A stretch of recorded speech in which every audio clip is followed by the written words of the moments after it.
Alright, welcome to the stream. We're streaming Lost Mine of Phandelver, and I am Charlie. I'm the DM. So we are going to go through, introduce characters, and then we will get started with our adventure tonight. Okay, first up, let's have Solomon go. Hi, I am playing Solomon Vapor, Water Genasi, born just outside of Neverdeep, sort of middle-aged, and he is a member of the Order of the Gauntlet, fighting against the evil around Netherdeep. Okay, awesome. Rooney is up next. Hi, I'm playing Rooney, and Rooney is a Kender barbarian who is very curious and is unknown to the customs of the Faerun, and his best friend is traveling with him as well. Okay, yeah, let's introduce the best friend, Xanthia. Well, I'll be playing Xanthia, who is Rooney's best friend, trying to teach him the customs and how to live in the real world. And they've been traveling together for about 4 years now. She is a rogue. She is a Asmar who does not know she is an Asmar. She thinks she's an elf. Okay, awesome. Drickle.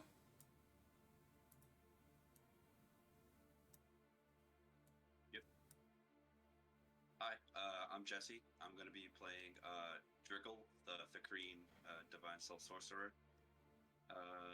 He's from like far south from like most of up here, but mostly a nomadic sort of pseudo healer druid kind of like mentality. So he's just kind of like coming into the city, pretty unaware of normal society stuff. Okay, awesome. And then Boris, and if I pronounced that wrong, please correct me. Nah, you actually pronounced it right. Playing Oboros, the human hexblade warlock. He is originally from the outskirts of Baldur's Gate, but has long since moved away from the area with the rest of his cult. His cult considers themselves demon hunters.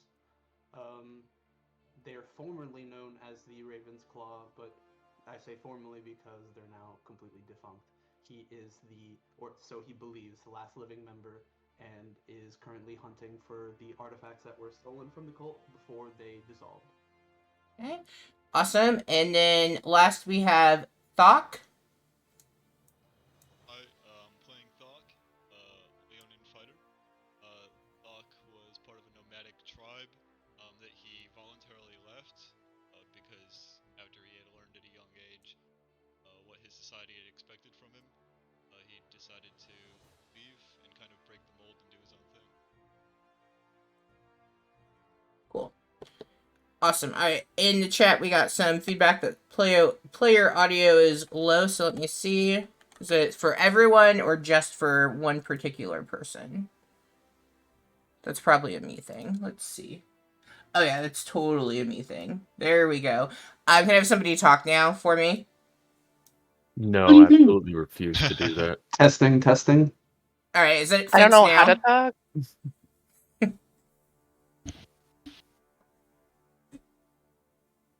I would believe that Charlie would keep us muted just so he could hear himself throughout the whole stream. Exactly. Isn't that what you're supposed to do as the DM? Okay, we are all good now, so good to go.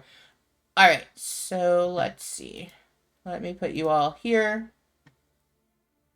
If you all want to move your tokens based around where you think you would be in this, go ahead and do that, and then I will get us started. So, background for new people, this is the bar and inn that is located in between Neverwinter and Phandelver.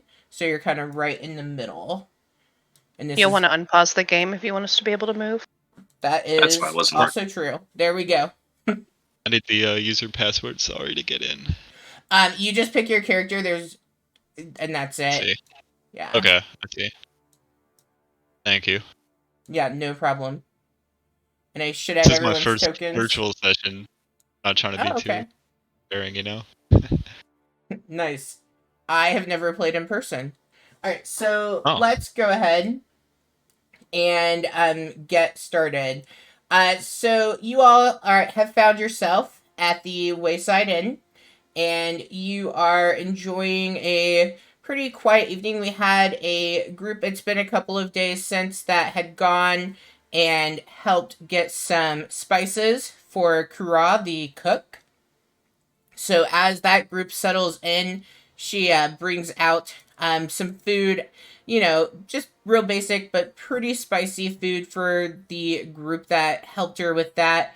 But overall, the inn is pretty busy this evening, and you find yourself sitting, talking, probably enjoying a beverage as you are.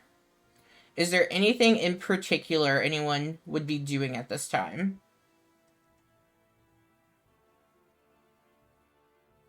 Rooney, after getting his food, would definitely be just piling it in, especially since he worked so hard to get those spices for them. Xanthia would definitely be stealing food off of his plate. Um, is it already understood that like I'm part of the group, or have I not been recruited yet? I have the You same have question. not been recruited yet. The two who are joining in, you have not really interacted with the group yet. All right, then Oboros is at the little corner of the bar, just playing with his dice set by himself, just rolling dice casually. And I would be just, I'm moving, sorry. I would just be sitting at the bar on my own, just enjoying a drink.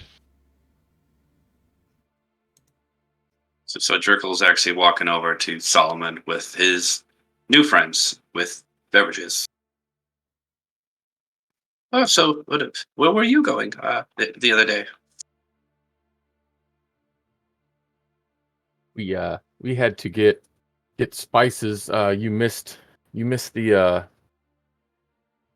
blacksmith's cat can fly and is named after the owner of the inn. This is a very interesting arrangement they have here. I would not bring it up to the owner. I'm still convinced that the owner is the cat. We haven't seen them in the same room. What's up with all the people turning into animals here? It's insane. There's also a lizard around here somewhere. I'd just be careful. I don't know, being an animal sounds like more fun than, being a person. Oh yeah, it's quite fun. I mean, you hear a lot of this in your head. The only thing you hear come out of Drickle's mouth is because he's a giant bug. All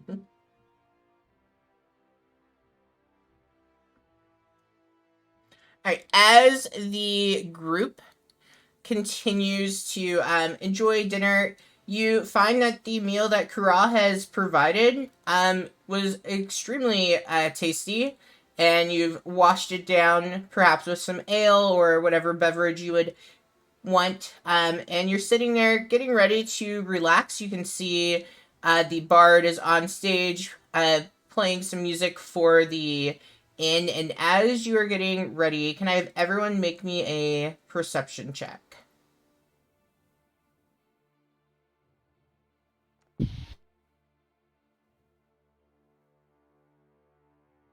Charlie, did you say we could use our own dice, or do we have to roll online? I can't You remember.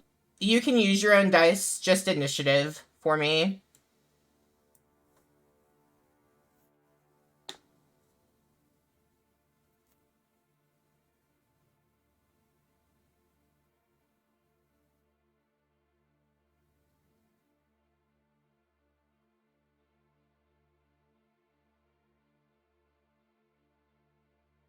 Um, is it not rolling for me? I don't know what's going on. I have Solomon, Rooney, and Drickle so far. Do you have your D&D Beyond link to it? Yeah, and I got Beyond 20 working as well. I not When I have try to it. roll, it says there is no active combat encounter in your currently viewed scene. Might not have my Beyond linked. That might be my issue.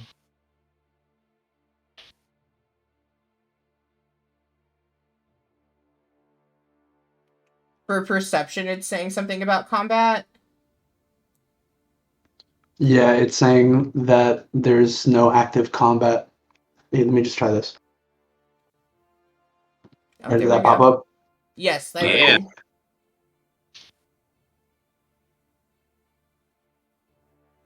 Sorry. Okay. So the I'm 6 struggling over was here. Xanthia.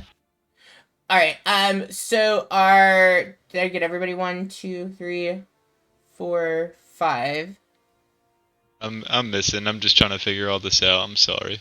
Oh no, it's okay. It's your first time playing on here, so Yep, no big yep. deal. So I have to link the D&D Beyond account to.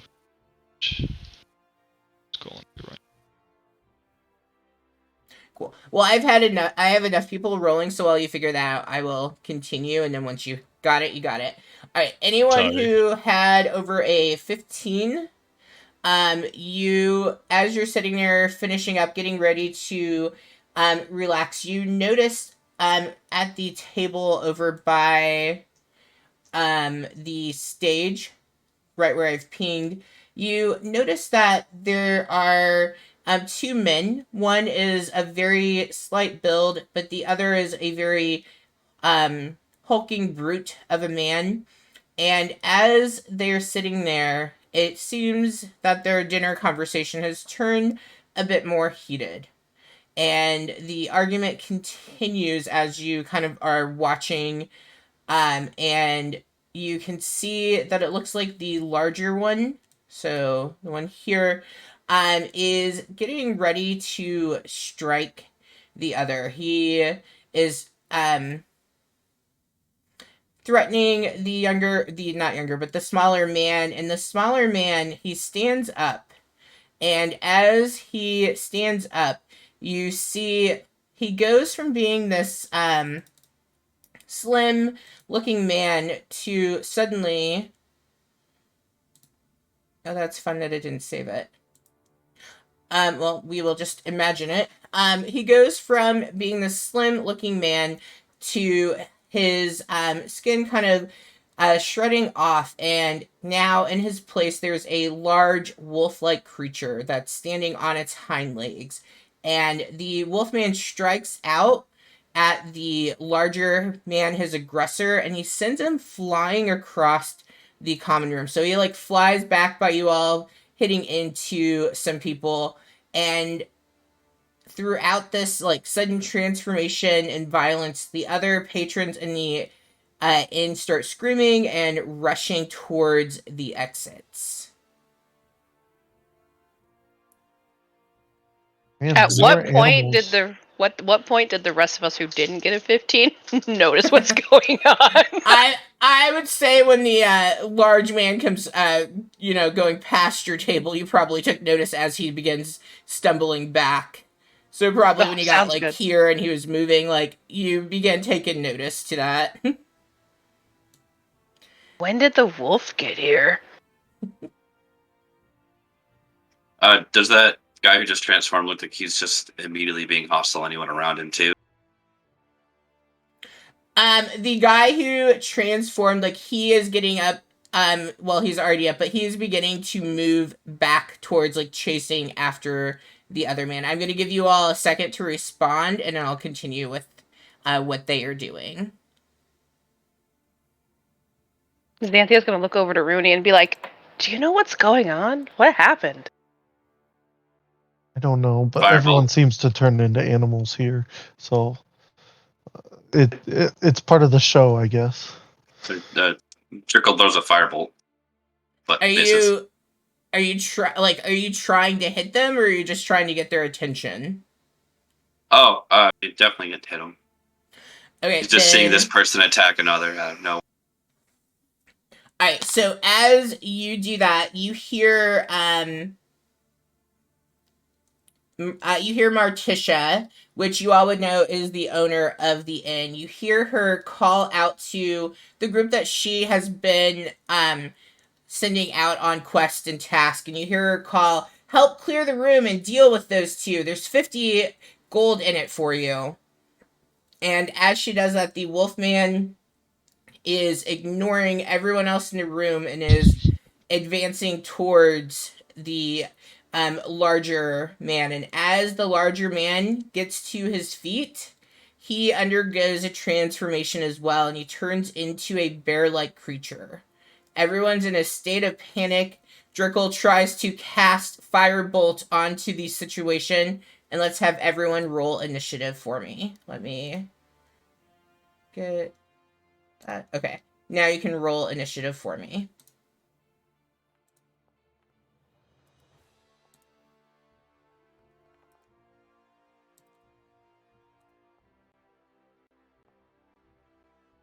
Really upset it didn't save their transformations on here.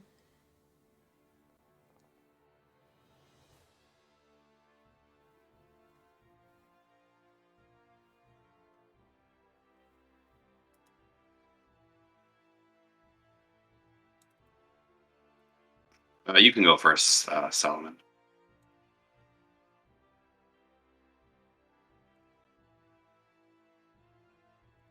I can go first. Like, we have batching. Oh.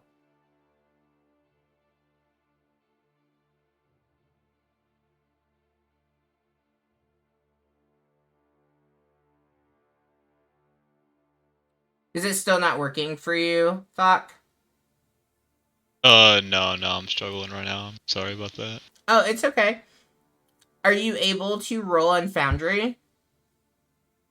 Yeah. I'm assuming the plus minuses I can just add in my modifier. If My you modifier is double random click your manually. token, it should pop up your character sheet. Perfect. Okay. Somebody who is on technology for a living, I should know more about this stuff. It's okay. I feel that way about things all the time. I love technology, and then I'm like, how do I do this on my phone? How do I, like, real simple things. Right. Yeah, I'm sorry, y'all. I'm still learning. I'm going through It's trial all by fire. good. You're good. Yeah, it's From like what first time we've had the whole group, so we're bound to have a little bit of glitches as we get going. You should have seen us Sure. last night. We've been in a campaign for what 9 months now, and last night was probably the clunkiest combat we've ever had, and we've been playing together for 9 months on the same system. Okay. I gotcha. I'm do some homework after this session too, you know? Yeah, and if you have questions, there are a lot of people who know more than me in here, but everyone's always happy to help answer things. We run Especially on. Jordan.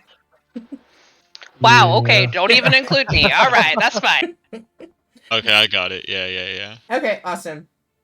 And All right. usually, if you want an answer from Jordan, ping me, because then I'll be like, "Hey, go check. Somebody's asking you a question." Thank you. Cool. All right. Xanthia is up first. All right. Well, not knowing what the hell is going on between these two people, Xanthia is going to look to Rooney and be like, "Hey, you should probably get people out of here." And then she's going to stand up, step up onto the table, across, and walk across it. So everybody who hasn't, she has on high heels, so this is like a big thing. Like she jumps up onto the table, it's walks over and stands kind of in between them. And then she's going to hold her action for if either one of them step closer to her. But right now she's just kind of in the middle of them and it's like, what the hell is going on? Okay. Awesome. And that's going to be her turn until one of them moves. Just hold my action for that. Okay. Ouroboros, you're up. So, in the middle of all the commotion, Oboros, who is his face is currently hidden right now. He's wearing a sort of turban that covers the majority of his face as well as his head, and all that really is visible is his eyes. But he gets up from his table, draws out his rapier and his arcane focus, and is immediately going to cast Eldritch Blast on the wolf guy. Cool. All right, and so just the wolf guy is the one closest to the stage. Yep, there you go. Yep. How do I target a token again? I Alt and believe click. if you right click, yeah. I have DM'd more than I've played on Foundry, so I'm not always the best. Yeah, you can double right click as a player and it'll target.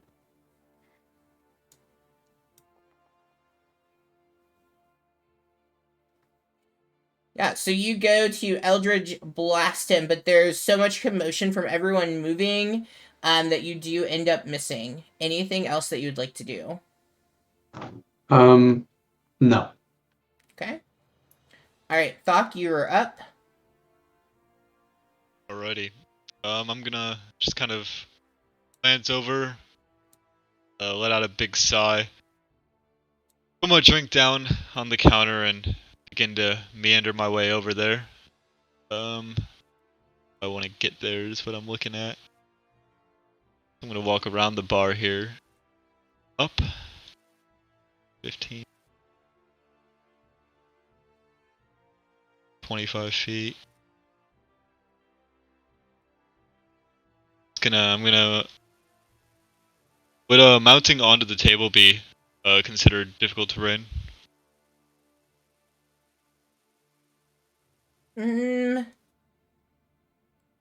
I would go with that because it would take you a little bit extra to do it. So I'd go with yes, the jump up. Okay.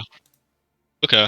Then I'm just gonna hold pat where I am, just kind of making my way over to the action. Okay.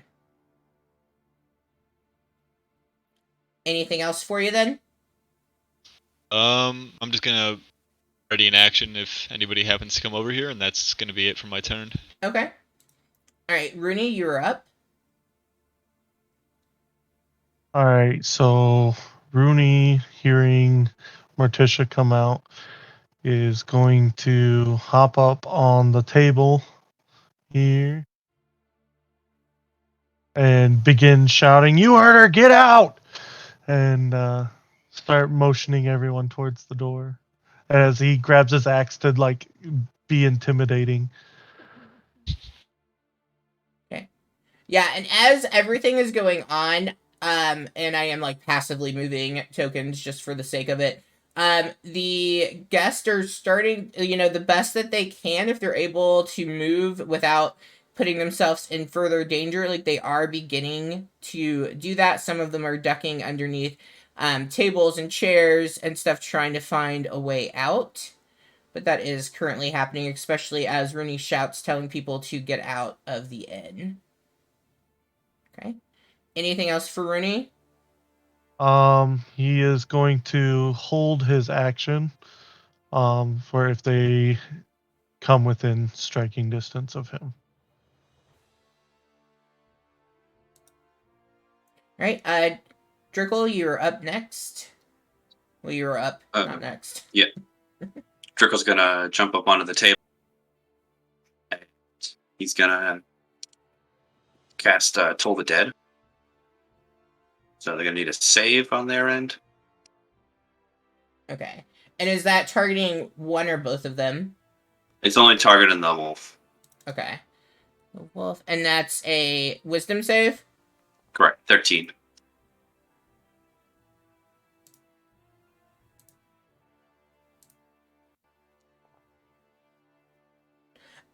The wolf was able to make that save with a 21. Boo! Ooh. It was a lucky roll. His modifier isn't that great. And as he casts it, you see him kind of like flick this like bell earring as he does it, and then it clearly doesn't work. Okay. Awesome. All right, Solomon, you're up. Solomon would like to pull the gentleman that's next to him, like around behind him, so basically switch places and just put himself in the way of any the citizens, and put a hand out towards the werewolf or wolf man, whatever we're going with he is here. and cast command and just tell them to halt. So it's a DC 13 Wisdom save.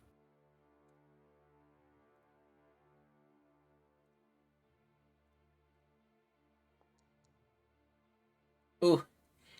He just makes that. All right. And that's my go. Okay, next up we have the man he has stood up. He has transformed himself into a large angry bear. And he is going to begin charging forward. His eyes though are just on the Wolfman ahead, and he begins charging forward. And then Xanthia, you're ready to action. You can take. Okay, with her ready to action as he attempts to charge forward, she's going to take out her rapier and just kind of stab at him in the gut.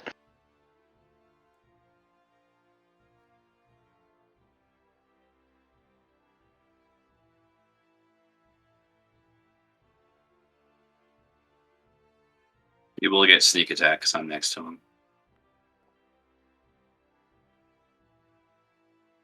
Or not. With all of the commotion of the patrons moving out, you are sidetracked and you end up not being able to get a good hit. You kind of go and you're surprised by just how tough he is. Also for clarity, you can roll your physical dice. I just meant for initiative purposes, rolling. Oh, that's digital. fine. So Yeah. I just that way it's there. I'll just probably roll it for saves and stuff. But for combat, I'll probably just roll that dice. Just that way, it's all there. Okay. Yeah, I think I forgot on this game to put those modules that Jordan had told me, because I have them, but I don't think they are showing up because I, slept on putting No them. worries. Yeah, cool. All right, so he then, as you miss on taking that action, he is going to kind of plow past you, jumping onto that table and jumping down because he has a ton of movement speed, getting over to the wolf where he is going to let's see, what is he going to do? He is going to make first a claw attack at it. Okay, and he is hit.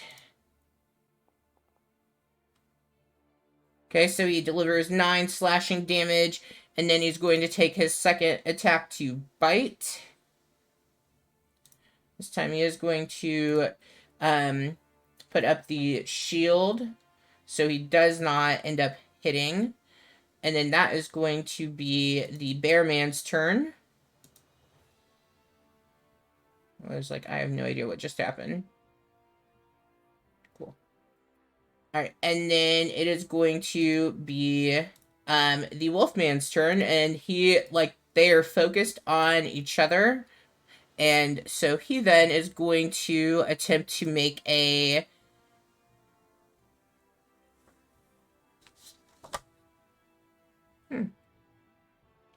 That is interesting. What his thing is. Okay, he is going to cast a spell on him. What one do we want to go with?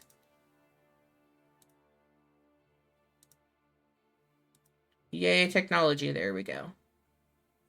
Okay, he is going to attempt to cast Frostbite on the bear man.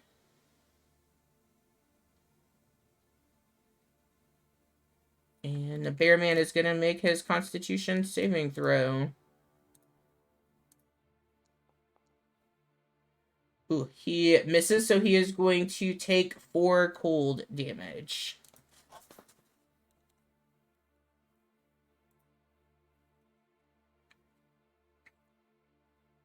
Alright, and then that is going to bring us back to the top. So Xanthia, and then Ouroboros is going to follow. All right. Well, Xanthia has no idea what the heck is going on and why these two people are fighting, but she is obviously going to try to get them out. And so I'm assuming this, like right here, is like an exit, like to the top, up and to the right of me. It's a window. You did see a patron squeeze their way out, but yeah, so people are able to get out of that, but it is a window. Okay. So, let's see.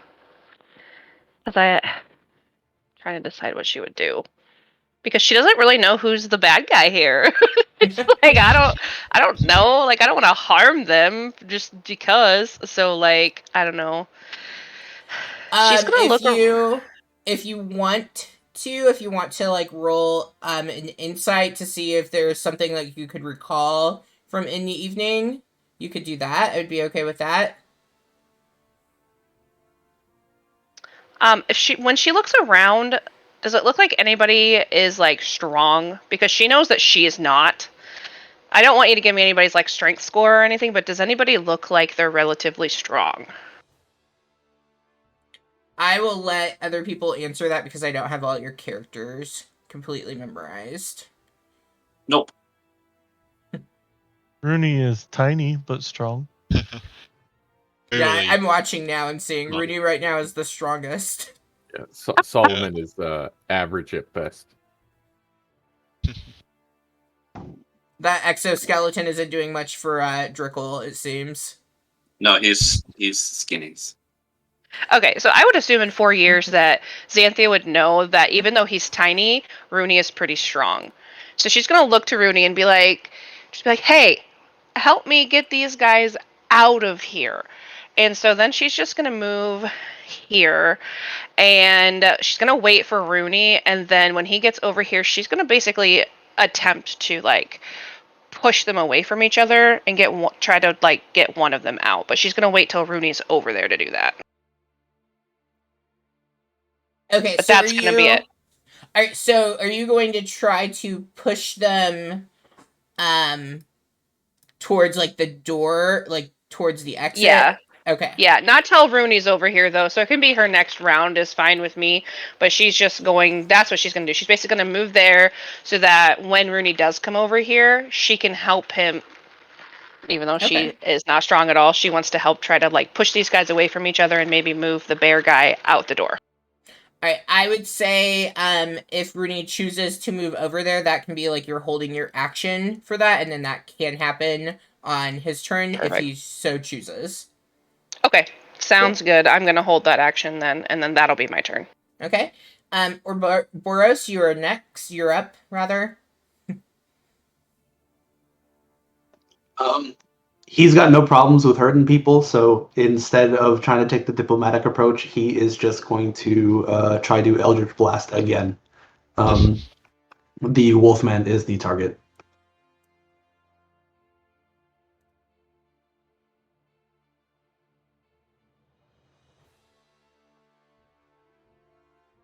Wow.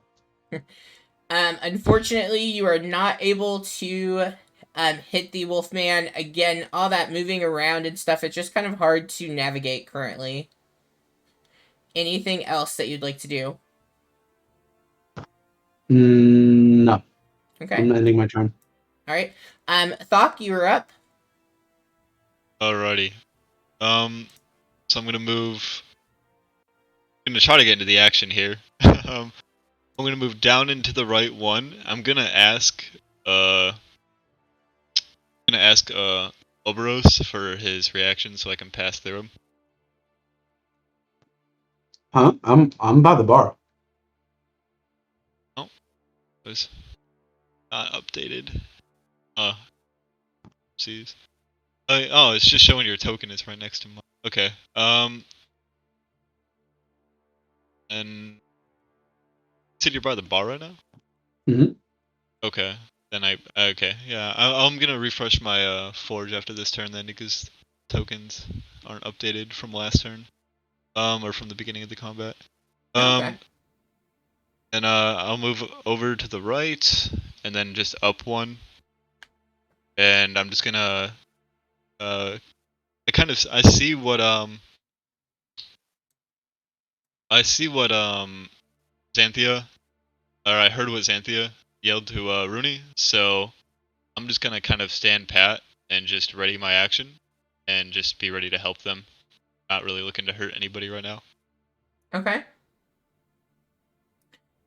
And Awesome. that'll be my turn. All right, and then And Rooney, you are up. You can decide what you would like to do. Um, yeah, so Rooney will walk over here. Maybe.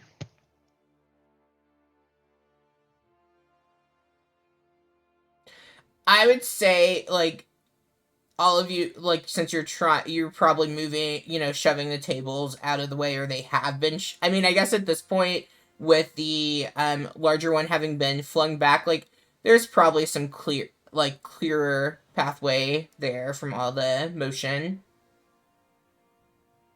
So, AK, I would say you're not standing on the table, but you're standing there ready to go through with Xanthia's plan, if that is what you've chosen.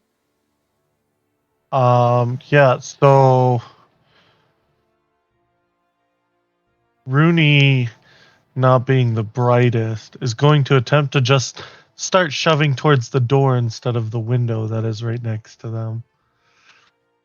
Um, and start pushing him towards the exit, as that's what he assumed you meant. Do you need what kind of check you need for that? So which one are you trying to shove so I know who to roll for? The bear. Okay. So we will do, we'll just do strength against strength. I will have you roll with, since you have two people helping you, will roll with disadvantage, and I will have you roll with advantage. Okay.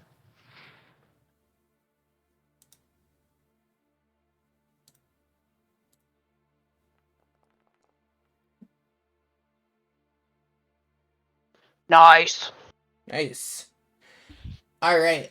So as you begin, he is pressing back on the group as you all are beginning to shove. Okay, and let's go ahead and roll me a d12.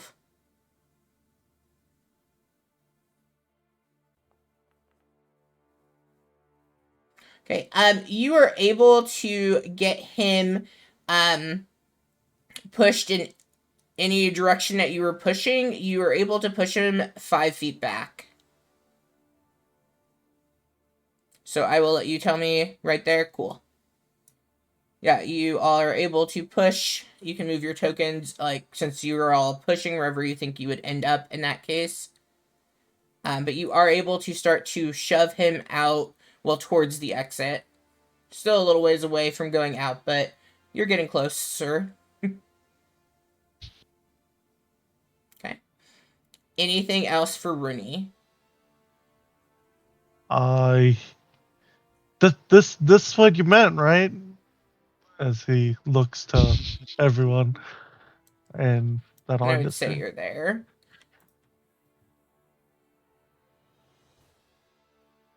Cool. All right. Anything Work that the makes the two of dream you would work. say to Rooney? Xanthia would just be like, I don't know if she would have even noticed the window or not. I mean, like you said, she saw somebody go out there, but with him being a bear, she probably assumes he's not going to be able to be shoved out the window if it's tiny. She'd be like, yeah, we just need to get them out of here. I would just laugh and say, "Wow, you're strong for such a small one." Be nice to him.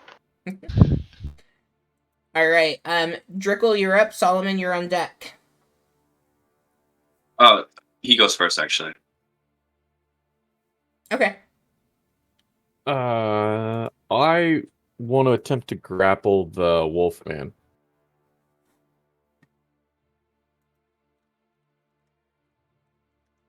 So, athletics check. Yes. Ooh. And you said the Wolfman. Yep. Okay, let's see. I mean, yeah, there's no way he's gonna make that. Oh, he came pretty close.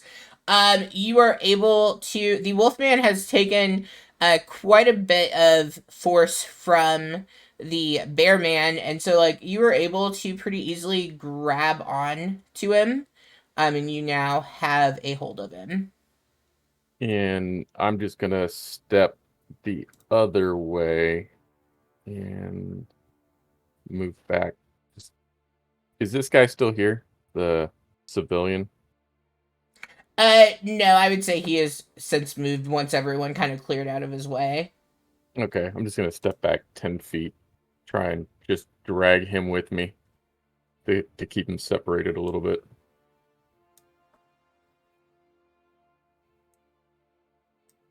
All right. Okay, and anything else? That'll do. All right, Drickle, now you're up. Drickle is going to again, like a little more angrily this time, flick the bell earring he has, and all you hear is kind of like a cast Pull the Dead again. Okay, who are you So casting it on? should be the Wolfman. I should still have him targeted. Okay.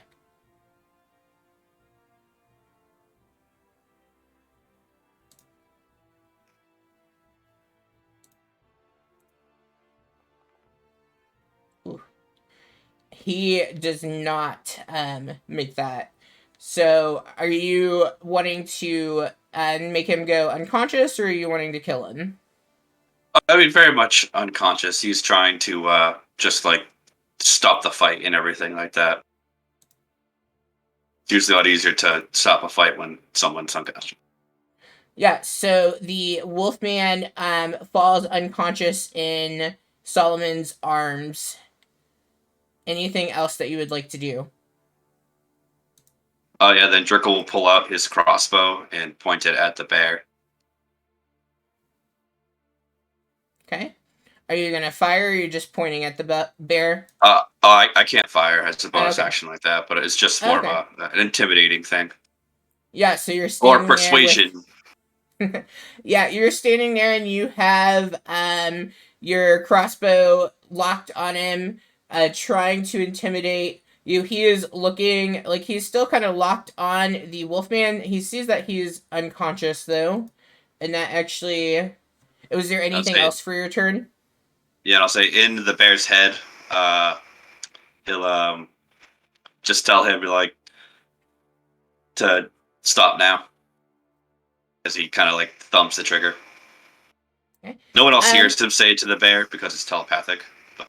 Okay, go ahead and give me an intimidation check then.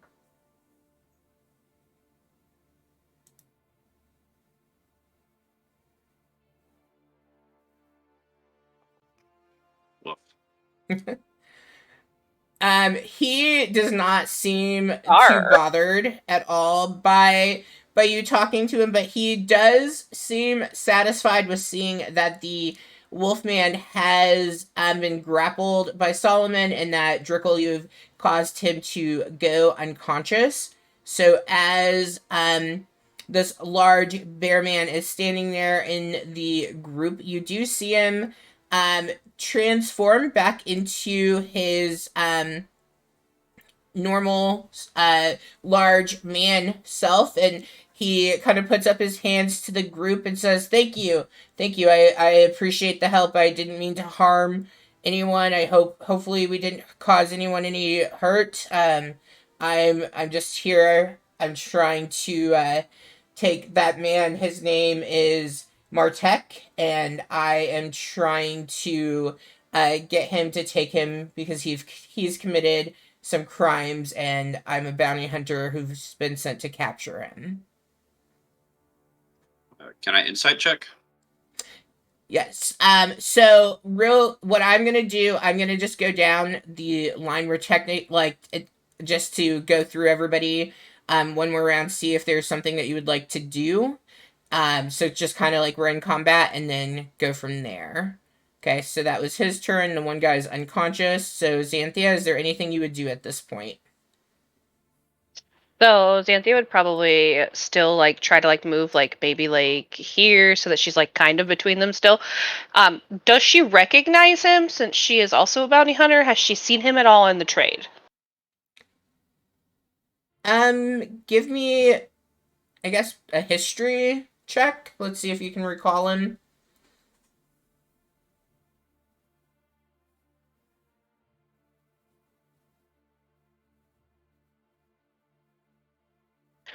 $13. As he was introduced, like not as he was like stopping, and I realized I didn't say it, but let's go back. He did say that his name was Store, and you have heard of that name. You don't know him personally, but you recognize the name. Okay, so she's just gonna stand here and just kind of wait for more explanation, essentially, or just kind of kind of stake out what's going on. But she's gonna stand there, so she's kind of in the middle of it. Okay. Or oh, I don't know why I just butchered that. My bad. Anything that you would like to do?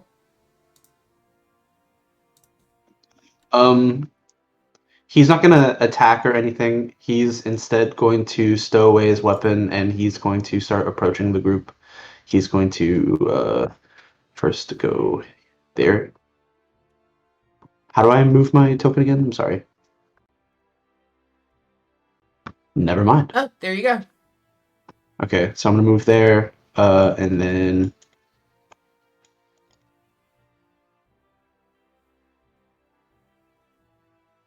there. And he's just gonna end his turn there. He's just gonna keep an eye on the bear guy to make sure he's not up to any shady business.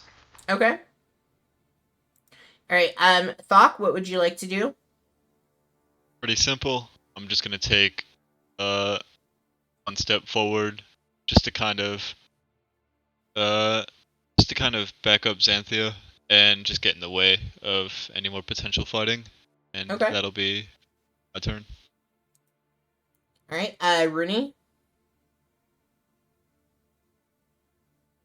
Rooney looks utterly confused and he goes, what? So this was part of the show again? Like, we had cat, what was it, a sheep?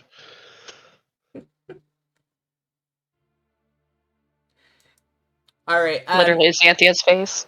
And he would just kind of hold his action for any funny business. Okay. Solomon and then Drickle. Solomon's. Do you have proof of this man's crimes? That you would just attack him in an inn?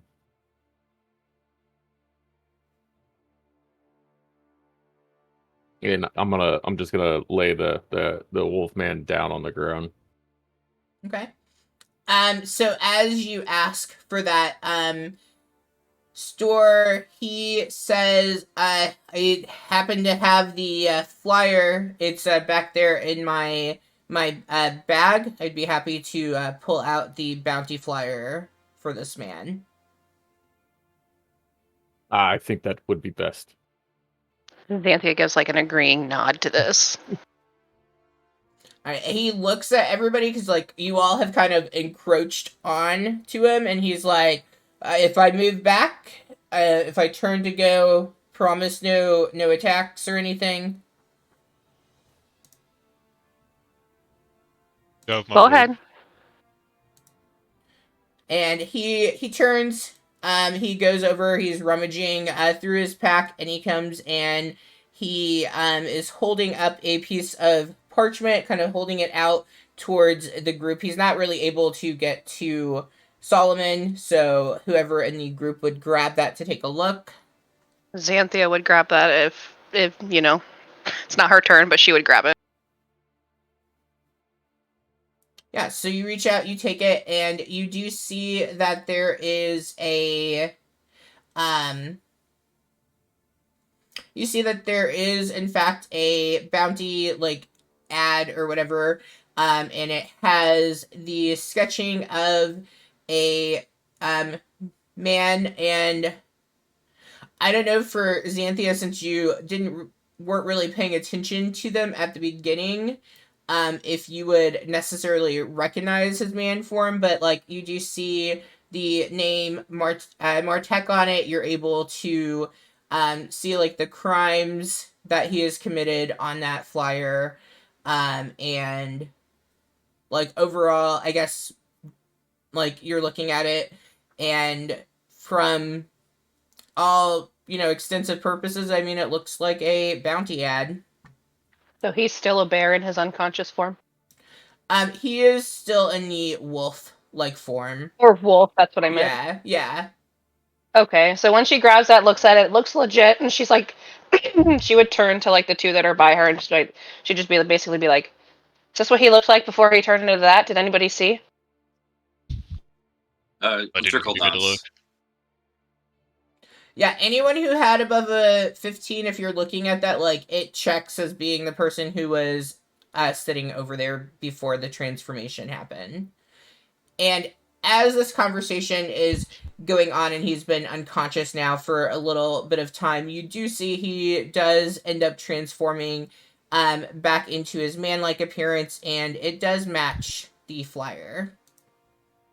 Okay, so with everybody agreeing, Xanthia would kind of hand it back to the guy and say, "Well, I'm not here to step in the middle of your business."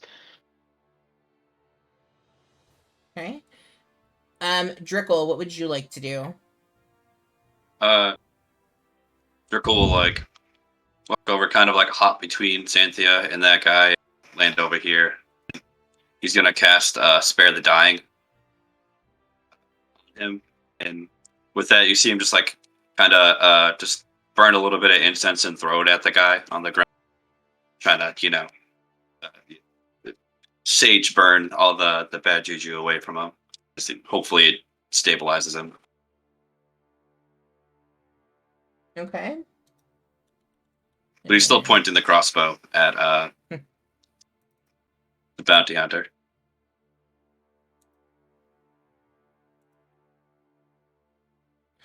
Yeah, With him still so having the crossbow up, Xanthia would probably just look and tell him like, he's legit. I've heard of him. Like, he's not lying. This is his job. He's just trying to take him out of here.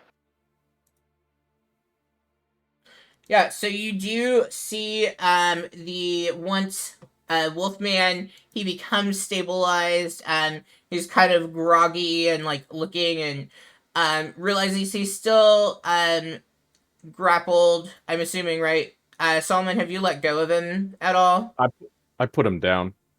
Okay, so like he is kind of moving around, sees everybody around him, and so the crossbow is pointing at the once bear man. Is that correct? Yeah, he was just like making sure he wasn't gonna try and just finish the guy off on the ground like that. Okay. Yeah. And then So, go ahead. I was saying, then he kind of turns to the wolf man on the ground, and he's just like, in his head, he says to him, "Give me your gold. I just saved your life. Come on." Make me a. If you think you're trying to persuade, persuasion. If you're trying to intimidate, intimidation. Persuade. Okay.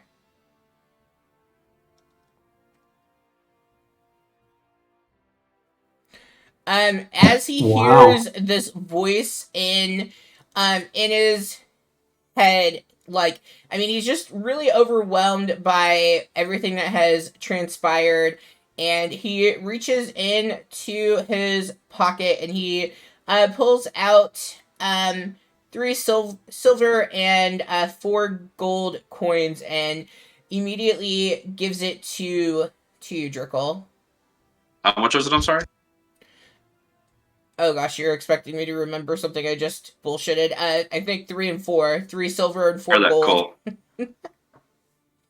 I am like Dory, so I have no memory whatsoever, to be legit. Okay.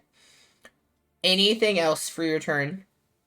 No, he'll like I said, he's just gonna keep it up until he's the guy not make any weird moves. Okay. All right, we've done Solomon, and then that brings us back to the bear man, and he looks over at the group and he goes, "Well, I hope that this has satisfied you all. You've seen the papers, and he is wanted for crimes. I need to be able to take him back. If you wanted to yourself, you could take him back to Mirabar yourself. The reward is 100 gold. If you wanted to do that, I'm not sure if you have anything else going on. Otherwise, I would like to be able to take him and be on my way." Why are you so easy to give up your bounty? Yeah, I was about to- Well, I have others that I'd rather take care of, and I'm just kind of over dealing with him. I've been trying to get him for a while, and with him and his magic and spell casting, it's not something I particularly care for dealing with. Xanthia would like look to Rooney to see if he wants to do such a thing or if he would not want to do that. I feel like they know each other. They can kind of like just kind of look at him, give him the look like, "What do you want to do?"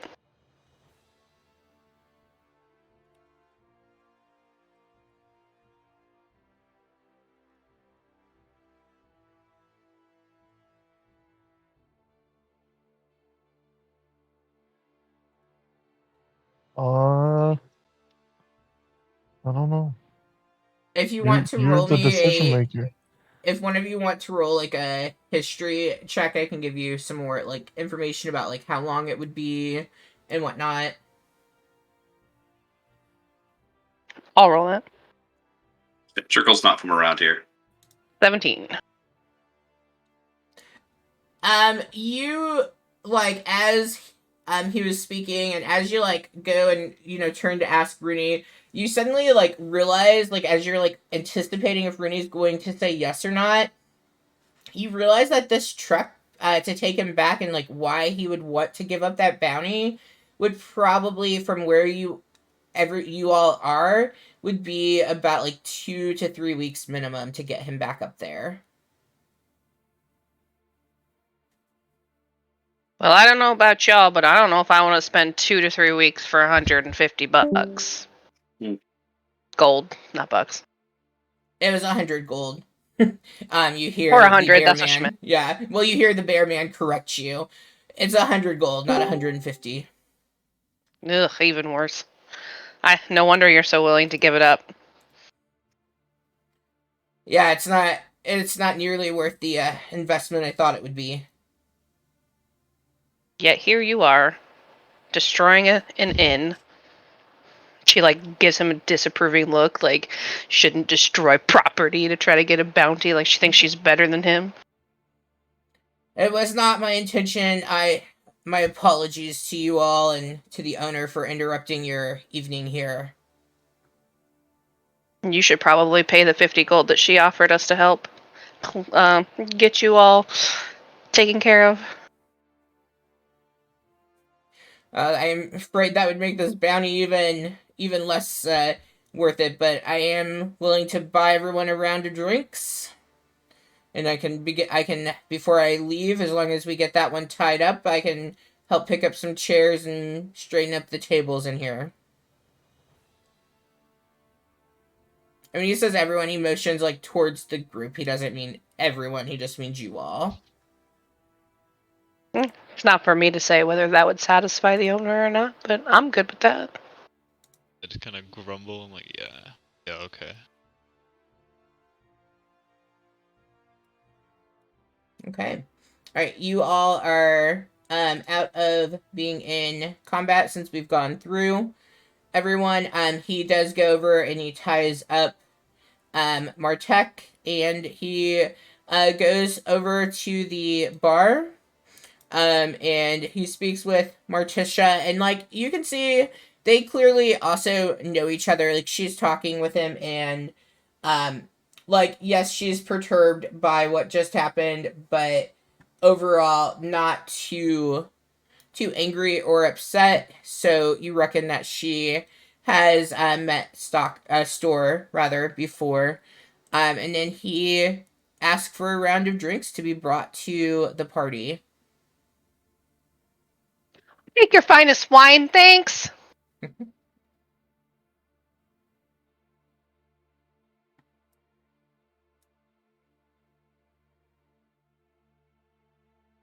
Okay. So as the chaos has subsided and tables and chairs have been put back, he's enjoying an ale with the group. He's gotten you all drinks and has apologized for what happened.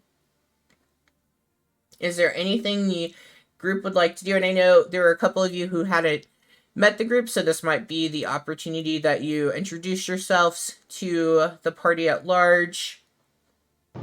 So, this is going to be the first time Aboros is actually piped up at all during the interaction, but he clears his throat before he starts talking, and he goes ahead and speaks out loud, not to anyone in particular. What is going to be done about the criminal, exactly? He can't just be left here. Were you listening? He said he's going to take him back for a bounty. Wasn't he saying that it isn't worth it? Well, I mean, he gave us the option of we could take them or he would take them. I'm not dragging anyone anywhere for 2 to 3 weeks. Not for 100 gold. Yeah, that's kind of not Smart worth man. it. Not exactly the most appealing option.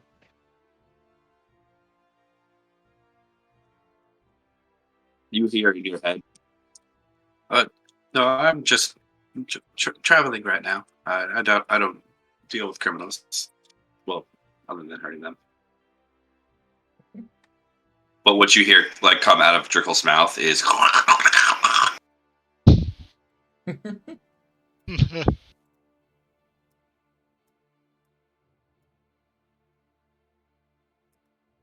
Yeah, so Xanthia as would you love- all... Oh, go ahead. No worries. I was just trying to see if anybody else was going to talk before because I feel like I've talked a lot. So I was just trying to make sure I wasn't like cutting anybody off. Xanthia would look to, I don't remember what she said his name was, the bounty hunter guide. She'd be like, so you said you have some other bounties that you're looking for. You want to share some information on any of those since you're going to be tied up for a few weeks? He like looks at you. Let's see if he's heard of you.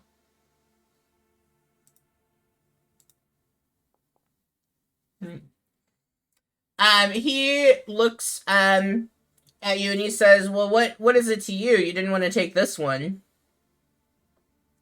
Well, this one's not worth my time. 100 gold for 2 to 3 weeks of travel, especially if there's more than one of us going. That's not worth it. You even just said it wasn't worth your time, so why would it be worth my time? But how long have you been doing bounty hunting? Oh, for a while now. I For don't as feel long like as I don't feel like you've done it long enough to even build a reputation. well, we've all been wrong before. You certainly are now. Am I wrong or am I right? You're definitely wrong, but that's fine. Well, I mean, this one, yes, the bounty itself may not be worth it, but knowing a criminal is locked up, I mean, that is our oath, after all, as being bounty hunters. That should be what matters. Not if we can make a coin here or there. Well, I mean, a job is a job, and you can't survive without gold. Now, can you? So the money does matter. Well, if you are after, trying to find some people, I'm sure you'll be able to find them. But as far as my list, I will keep it my list, and when I return, if they haven't been captured, well, then I will make it my mission to capture them.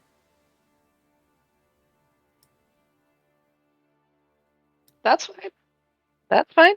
Waste your time on your couple of week journey and let some criminals stay on the street. If it's all about getting criminals off the street, then you would actually share, but you're not actually Well, doing it for your honor. You're doing it for the money. So don't try to bullshit me. well, I feel as though you're not skilled enough to be partaking in this, so I'd rather see that somebody more skilled finds the people, the criminals. You want to say I'm not skilled when you couldn't even handle this bounty? That isn't even a very high bounty, but you needed all of us to help you. Okay, call me not skilled. That's all right. That's all right. You go on your merry way and have a couple week trip. I'll stay here. Well, I didn't mean any offense, and I do Oh no, appreciate that's the. fine. That's fine. I'll drink this wine and you can go fuck off. I do appreciate the help, but I didn't ask for it. I feel as though you all may have interfered some, and now have taken it to feel as though you are better than me. She is now pissed. It's visibly apparent she is pissed. And she just kind of slams her hand on the table and goes, "You might not have asked for it, but I also didn't destroy an inn and in an effort to get a bounty because I don't have to do that because I'm actually good at my job. I don't destroy places while I'm getting my bounties. But that's fine. You're better than me. That's why you're going to travel for 3 weeks for 100 gold." As he can sense the atmosphere has changed in this conversation, he just takes a look at the group again. I was not trying to offend. I appreciate the help. I understand we are of differing opinions. With that, if the group doesn't mind, we've had our drink. I would like to begin my trek and take Martek back to where he needs to be tried for his crimes. So is he still like in the corner over there, just sitting there tied up? Yeah, I would say like he wouldn't have bothered to put him into a chair, so he's just tied up in the corner. Okay. So, is he just like getting up to grab the guy and leave, or is he going to do anything else before he leaves? He's already settled the bill and whatnot and has talked to Morticia. So yeah, he is starting to stand and kind of bid farewell to the group and grab Martek. Is Martek, is he pushing him in front of him, or is he dragging him behind him? He at this point he is not like done anything. He's getting up and he's kind of grabbed him from where he's tied him up with the wrist, like he's grabbed him from there to pick him up off of the ground.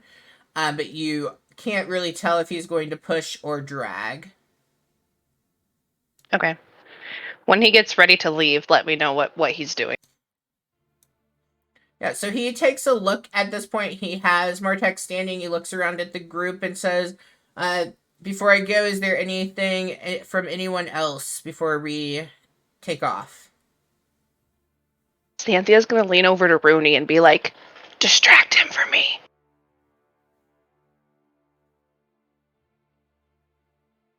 Do what? Distract him for me. Get his attention. Get him away from the guy over there. Why would I distract him and he would like Rooney, say it shut out loud? Rooney. Hearing Xanthia right behind me is gonna kind of cue in, and I'm gonna walk up to our bounty hunter and just kind of like slap him on the back and ask. I'm gonna start asking about his work and seeing if what I would have to do to become a bounty hunter. Completely disinterested, of course, but I'm just gonna be like walking out with him and engaging him in conversation. Okay, so I'm going to roll perception for him, and I'll go ahead and have you either, you can do performance or you can do deception to see how distracted he is. Alrighty. They're gonna be best friends. Xanthia and him are gonna be best friends. I can already tell. Rooney's gonna be replaced.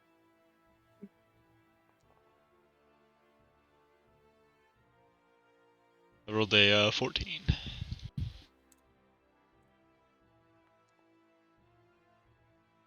Ooh, okay. Well, you both rolled a 14, so like he is paying attention to what is going on and stuff, but like depending on what Rooney and Xanthia try, we will see. I will have you all just roll to see what happens. But he begins talking.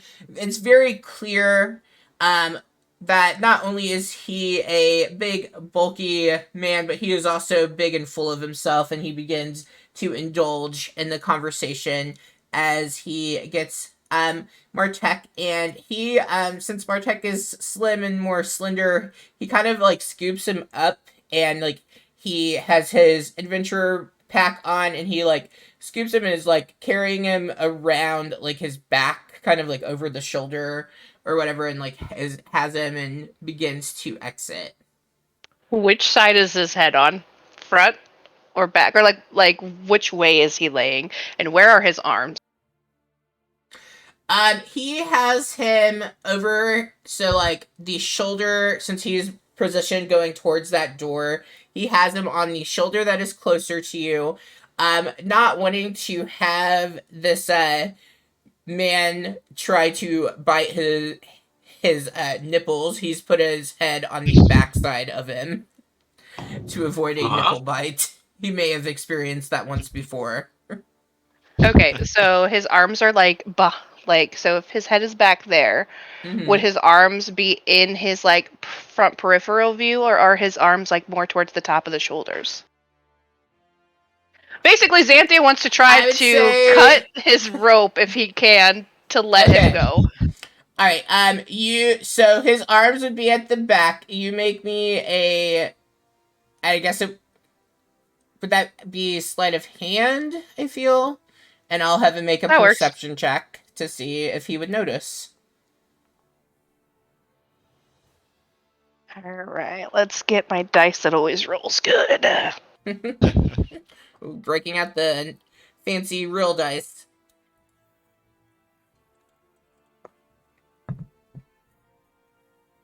$30-20. Yeah, so as he is talking about bounty life, you are able to cut the ropes that are around Martek's hands pretty easily. Okay. As she does that, after she, because he's still like, pretty he's pretty battered, so like I don't even know that because no real like he was stabilized, but like no healing, like he was close to death as it was. So like he is pretty unaware that you've even done this for him. As he's draped over his shoulders and getting ready to be carried out, he's kind of feeling defeated. Okay, so right after she cuts it, she's gonna like put her hand kind of somewhere that's not super obvious, and she's going to do healing. What is it? Healing hands. Okay. Yeah, healing hands, and that's 2d4. And then as she's doing that, she's gonna like whisper in his ear and be like, "Run as fast as you can." 2d4s would be. Let me get some 2d4s here.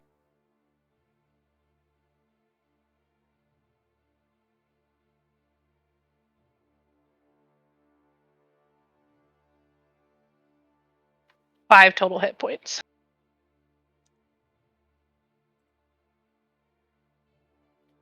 So he locks in eye contact with you, realizing what has happened. And he, like, as he looks, he kind of nods, but he, like, gives you this, like, look where, like, you realize this is not something he is going to try in the confines of being here in the inn. She kind of nods, like, just so that he kind of knows that he's untied, but then also knows, like, when you do get, like, fucking run, fucking bold. Yeah, like, you can just kind of tell, and, like, you know, you're probably imagining it yourself, but you're like, oh, this dude, as soon as, like, he gets sat down and stuff, you know, like, once he takes him off, like, he's just going to be, bolting.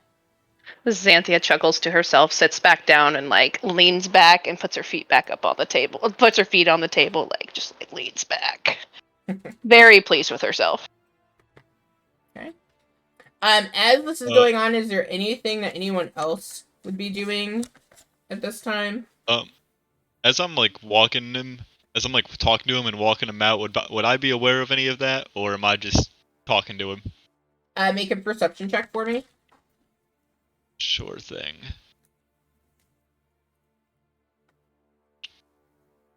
Alphabet is hard. There it is. 20.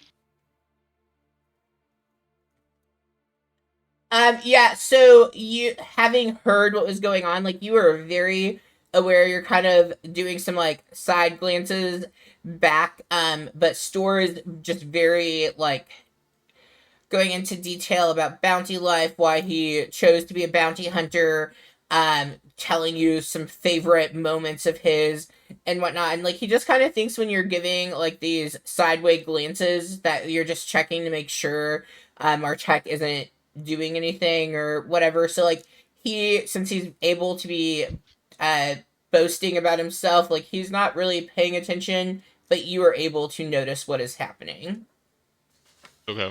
Then I'm just gonna walk with him to the door, and then by the time we get to the door, I'm just gonna slap him on the back and laugh and say, "Wow, you sound like a great adventurer. I hope to have half as many as you one day." Just totally disinterested. Yeah, they continue on and they head to the door. Is there anything before they leave that anyone else would do, or are we just letting them go?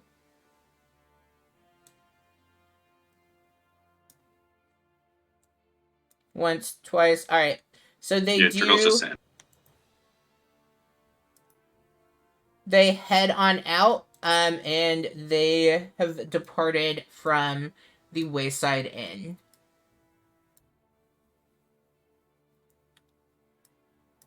Okay. You know, Steve should have been here for this. If I have to hear you talk Steve would about have been an Steve ad. one more time,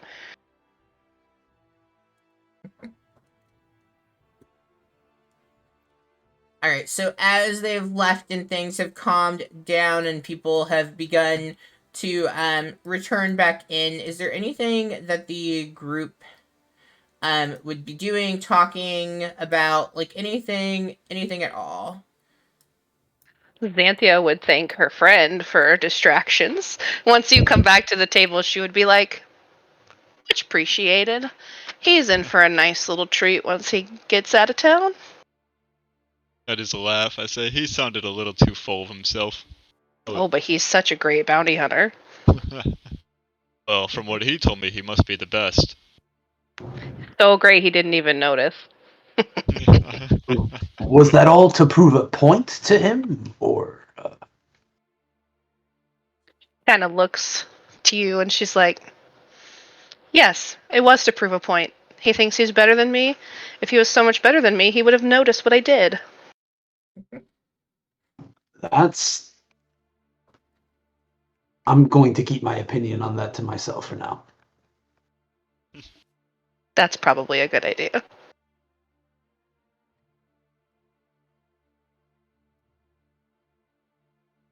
Then she looks to Rooney and she's like, next time I whisper to you, don't talk in full force back. What do you mean? You were talking to me. When I look at I you was and talking back. when I look at you and I say, hey, Rooney, you don't reply back, what, Xanthia? Is that not what we do? Oh, 4 years. okay. 4 years we have been traveling together, and I feel like I've taught you nothing.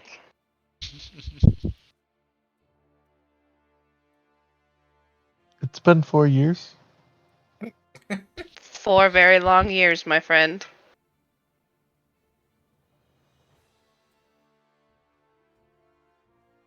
You'll learn. You'll learn. What do you think we do next? As he looks to Solomon and Trickle. Solomon finished writing down wolf and bear. If we get a couple more animals in this inn, we can have quite a menagerie and possibly start some sort of circus. Circuses are fun. We could give a wig to Rooney, and he could be the bearded lady. Ooh, yes, yes.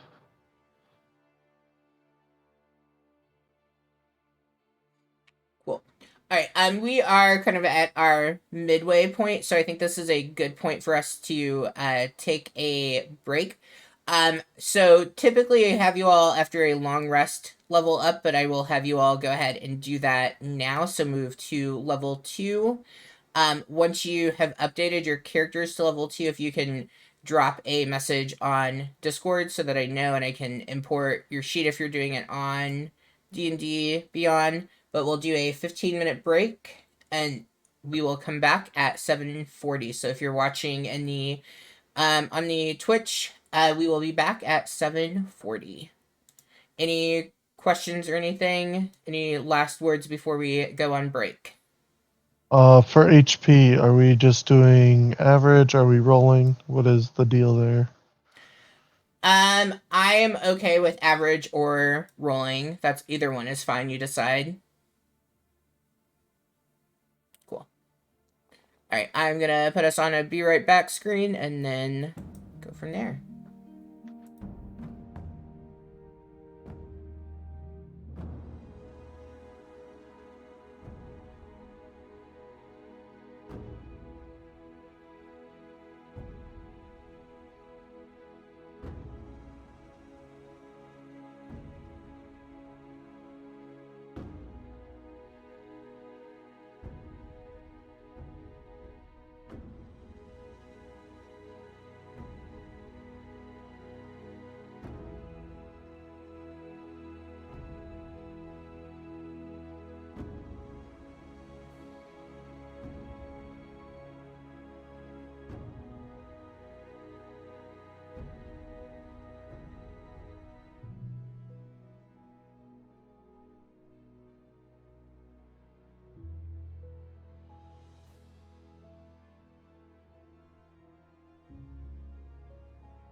All right. Welcome. Well, I guess you're welcoming us back. We are back from our break. Our characters leveled up to level 2. And we are going to continue with our adventure. If you are just tuning in, this is Last Mine of Phandelver with a little bit of additions. Some people in the group had played before, so we've added a few things to try to stump them. Hopefully I am. I don't know, Ricky, have I stumped you yet? I mean, we haven't even gotten See, then to. I've stumped you. I have accomplished it. Right? We are 3 sessions in and you have no idea what's going on. Look at me You go. are the George W. Bush of DMs. Thank you. Hey, you've stuck with me this long. Anyway, ignoring him and that shade that he is throwing, we are having a grand old time hanging out at the Wayside Inn. And apparently collecting enough animals or seeing enough animals to feel like we are at the zoo is what the group has decided. If you are tuning in and you have not hit the follow button, please make sure that you do so that you can stay tuned with us. We play bi-weekly, so not next weekend, but the following weekend we will be playing again. Awesome, and we did just get another follower. Thank you for that. Cool. All right, so we left off and we're just going to pick up like where we were. So you just had an encounter with the bear wolf and wolfman. Bear wolf, that wasn't it. Bear man and wolfman. There we go. Mixing up these animals. And the group has kind of settled, sitting around, talking, introducing ourselves to new people. And as you were sitting there, go ahead and my favorite role, of course. Let's start the second part of our session with a perception check for me. Hopefully we get something better than a 5 and a 6.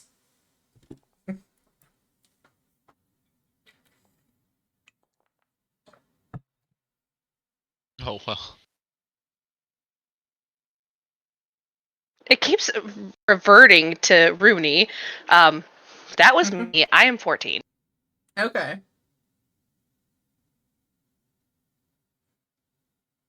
There, that's better.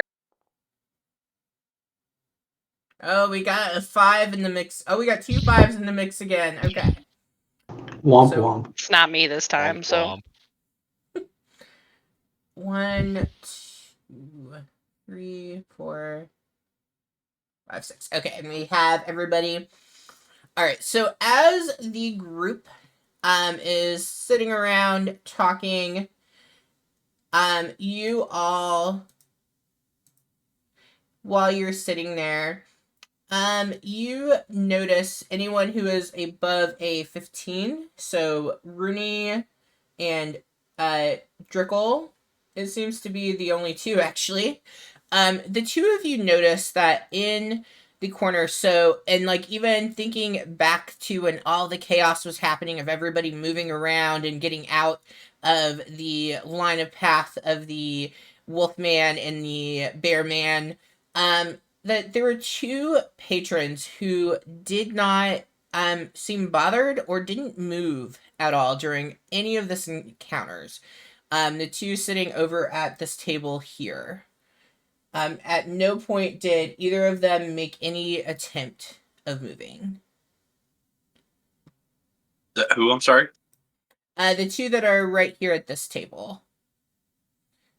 So you see an older gentleman, and then you see a pretty loud and like boisterous dwarf that's sitting there. He has this really big, bushy, almost too bright red of a beard, and he's sitting there with a older, quiet, appears to be dignified man. Looks to be about 50. He has weathered features and graying hair, and they were in the inn when all the commotion happened. They were there when you all came down or came in for your dinner and stuff, and they didn't really seem bothered, and they were keeping their eyes on the group during all of the like interaction with the bear man and the wolf man throughout all of that. Drickle will just think to them.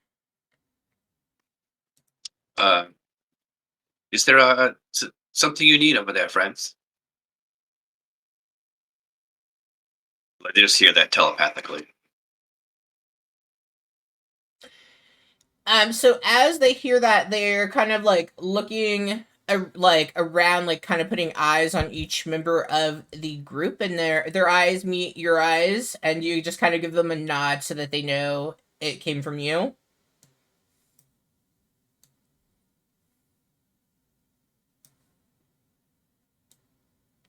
That the message came from you. Do you give them like a little nod when they lock eyes Yeah, with you? kind of just like stare at them a little bit. Yeah, for sure.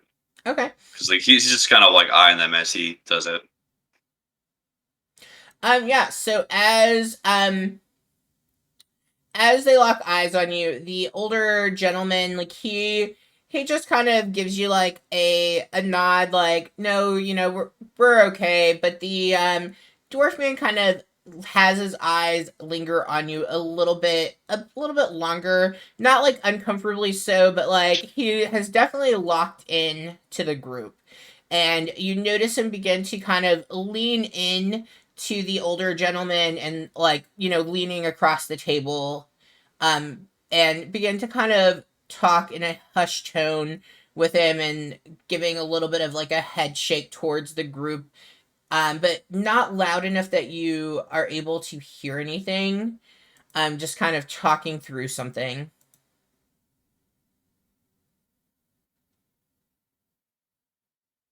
Rooney would just kind of look to the others and be like, well, they must be some really weathered folk, or they are some regular patrons here and uh, immune to the chaos that happens here, because they haven't moved an inch. I don't know if any of you have noticed. Oboros is going to turn around and he's going to try to study them for a bit and see if they're wearing anything like any like coat of arms or anything to signify societal status of some kind. Would it be investigation by any chance, or Um, perception? I would be okay, like, if you are like looking them up and down, I would be okay with an investigation on that. All right, cool. I'm gonna go ahead and roll now. Yeah, go ahead. Man, I mean, you are able to tell, as you're looking, like, you're able to tell that the older gentleman definitely served in some militia of some sort, but, like, you're not really sure too much more. Like, you can see he has an insignia on, but you don't really recognize it. But, like, he carries himself as somebody who would have some kind of, military background and whatnot. all right. After Rooney says that, Xanthia just kind of studies them. Like, she's not necessarily looking for anything in particular. She's just kind of watching them to see, like, just kind of watching them. So if they do anything in particular, if you want me to roll or anything, but she's just kind of now, her attention is on them in that area. I would say, since, like, with having rolled a 14, as you are studying them, and like, your attention has been drawn and you've been given that information, you're kind of like sitting there like thinking and like looking, and you're like, oh yeah, like they really didn't move. Like it suddenly comes to you like, yeah, he is absolutely right. Like the little man's got it. They have been sitting here this whole time, not bothered by anything. She doesn't really do anything with it. She's just watching them now, and that's it. So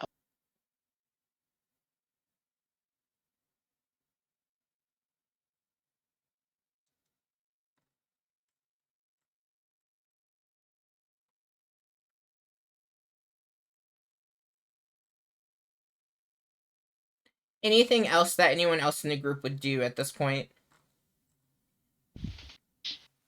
More of the same for me. I'm just gonna kind of sit back and observe. Just continue to drink my wine. Solomon's gonna say, "So, my friends, what will be our next job? We just need to arrange to get the 50 gold from the innkeeper before we go, Marticia. But what should we do next? Is there a job board in this tavern at all? I think you just have to wait for the next cat to come in. That's true. So Marticia has pretty much served as being the job boards. Like, she's been coming to the group with random quests and whatnot. As you all continue talking and whatnot, you do see the dwarf get up, and he goes over and he's talking with Marticia, and she is kind of like giving a nod towards the group and whatnot as they are carrying on their conversation. Xanthia's still watching him. She's trying to figure out what the deal is, why they're now looking towards them, and why he went over. Like, she's just watching them intently. Rooney's gonna walk up to the bar and grab one of his free drinks that he got for getting the spices and try to listen in on what they may be talking to as he approaches. Okay, go ahead and give me a perception check.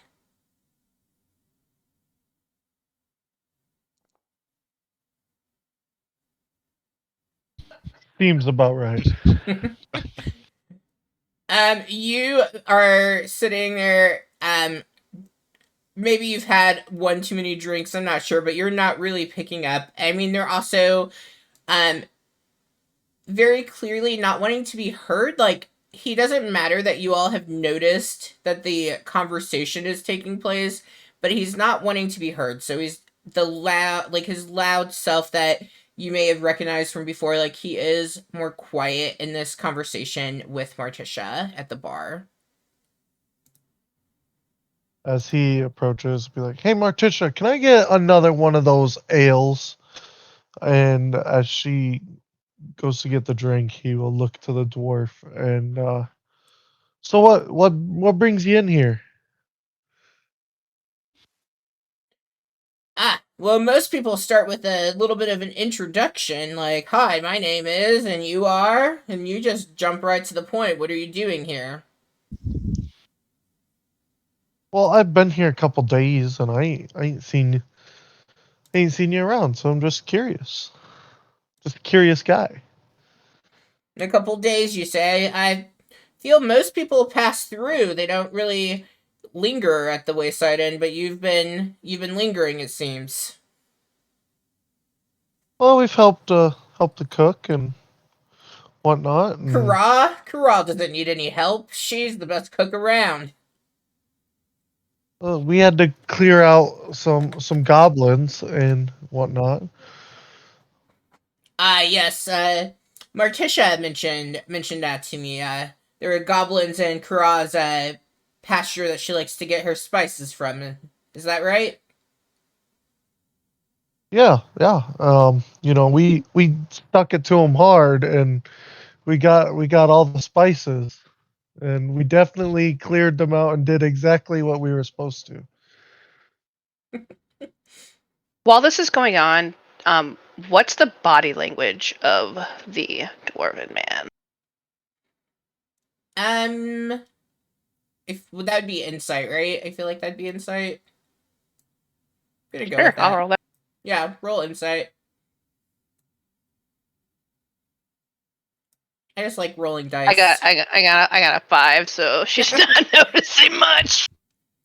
Yeah, I mean, you're staring at Rooney. You're not really paying attention to the dwarf man. You're like, what is he over there? Is he bringing me more wine?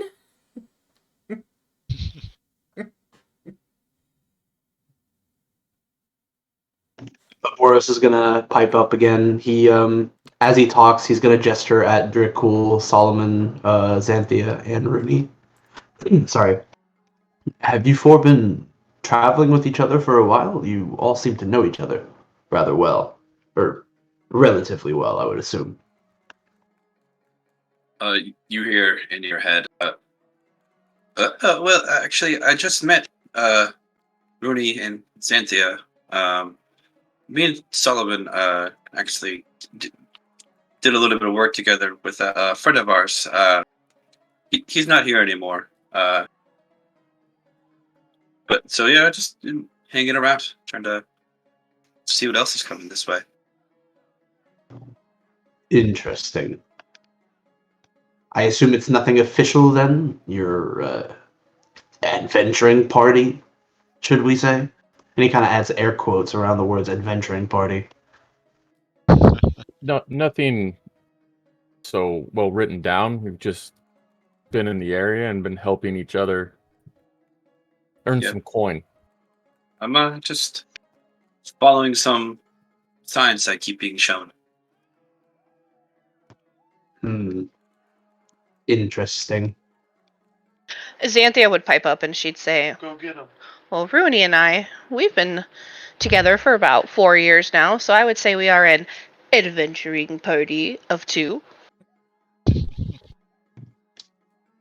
And when he starts speaking up, he once again gestures at Drickcool and Solomon. And these two are part of that group as well? Or have you not included them yet? Well, Rooney did a job with Solomon, and I wasn't there for that, but Neither was I. he speaks very highly of him, so I mean, we wouldn't be opposed to traveling together or doing jobs together. But I mean, like Solomon said, we aren't an official group. We aren't officially going steady or anything. Loose colleagues might be the best term. Appropriate. Well, I don't exactly have any connections here myself. Well, Would it be what brings me here? Yes. Well, to say I'm attempting to fend for myself would be putting it somewhat lightly. I'm on a bit of a personal mission, I guess you could call it. Ooh, a mission. Tell me more. Before I do either of you have any sort of disinterest or something towards the occult, demons and whatnot? I don't really have any particular feelings about demons other than they're demonic. Never really met one. You've never met one, you say? Well, not to, I met a few Can't say I have tieflings here and either. there, but they're not really demons, more like demon adjacent. Tieflings are nice people. Some of them are. But anyways. Just the same as any other people. Very true. Very true. But as you could probably tell, I'm a warlock, and he once again uses air quotes around the words warlock. I'm searching for pieces to a weapon. I have one of these pieces. There are about 10 others that I'm looking for. I'm going to assume they're quite scattered by now. So you're a warlock, not a warlock? Feel like you're pretend? No. Not exactly. Some people aren't exactly fond. Some people aren't exactly fond of the occult, and it's part of the reason why I hide most of my face. Oh, I thought maybe it was just ugly. My bad. Why hide your face? Some might not exactly find it very appealing. Yeah, I was kind of right. But I mean, look at me. I mean, I'm a giant bug man. That's true. That's true. We've definitely welcomed Buggy Boy over here into the group. So I'm kind of a spectacle wherever I go.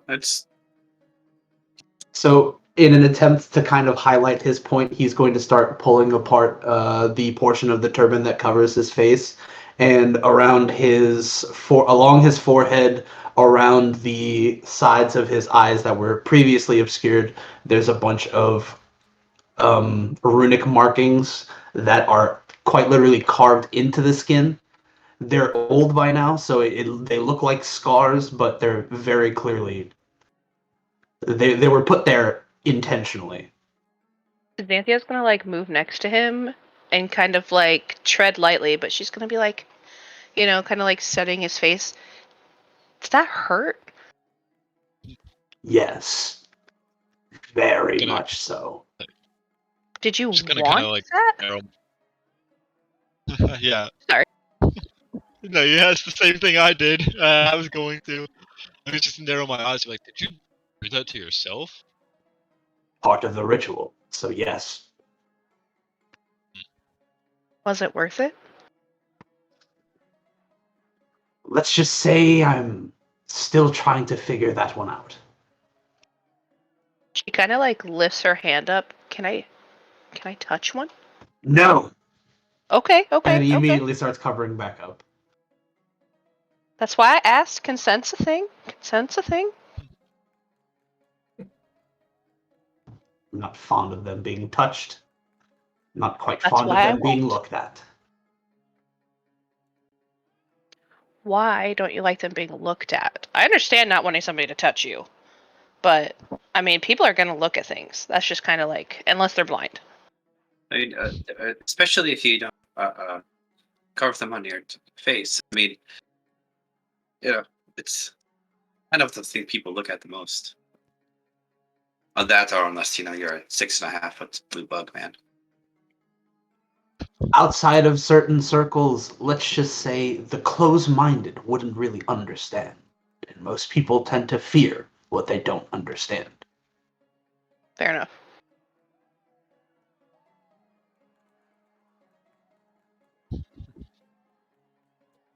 So, do you have a lead this way, or are you just kind of floating around? For now, I guess I would say I am floating around, attempting to gather whatever leads I can find regarding the other pieces of the sword that I'm looking for. Hopefully, once I find all of the pieces, it can be hidden away once again and hopefully never to be seen by mortal eyes. Is it an evil sword? Very, very evil.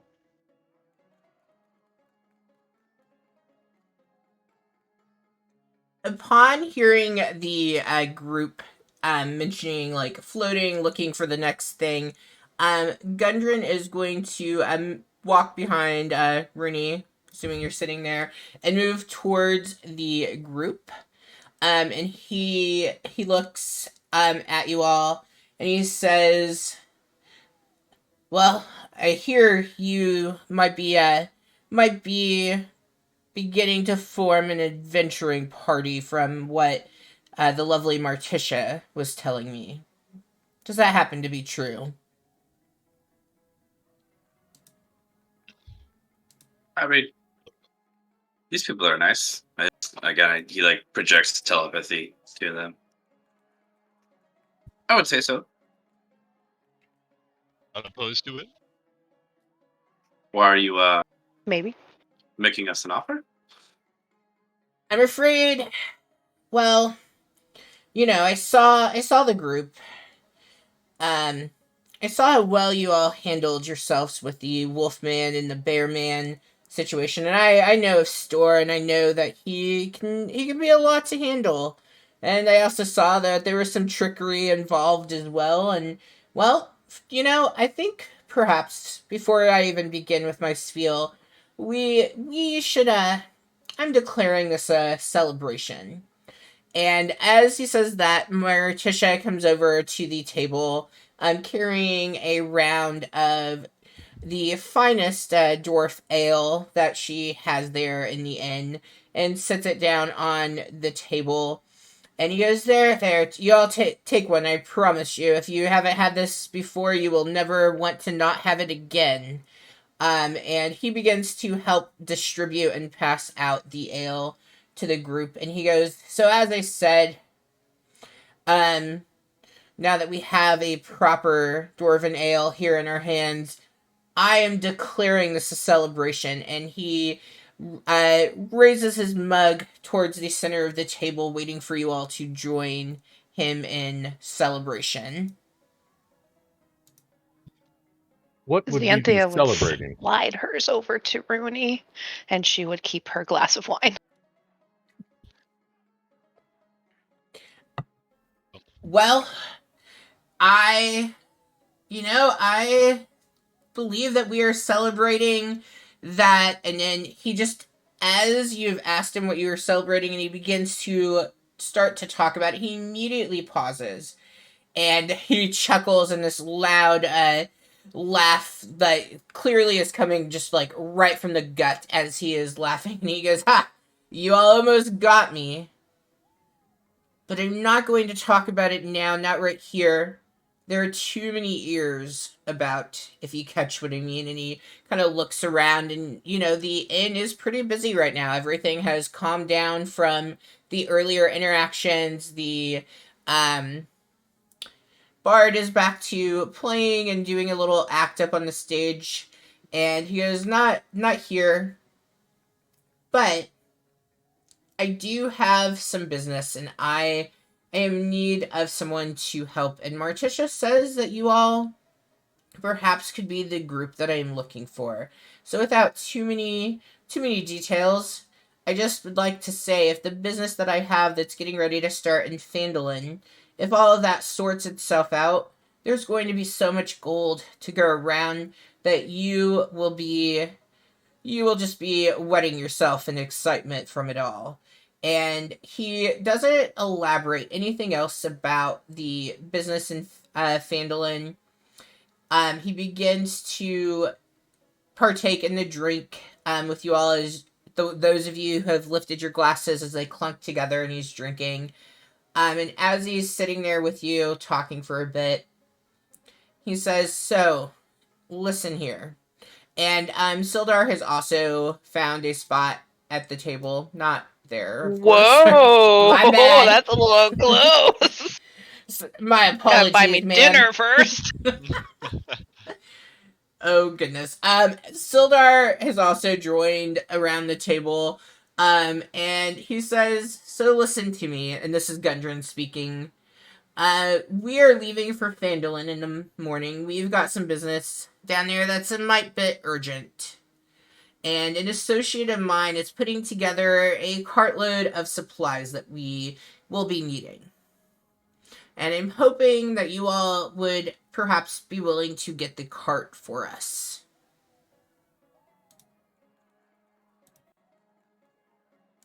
What's They the just price? pull it over here. Come again? They just pull a cart over here. No. So, what I guess I should be more clear. Sorry, I've had a little too much drink in my belly. I am hoping that you all would be willing to head into Neverwinter for me. And there, an associate of mine is putting together a cartload of supplies, and I need it brought down to Phandelver. Now, I know perhaps this isn't a large sum, but you are, as you've said, you're beginning to form your group.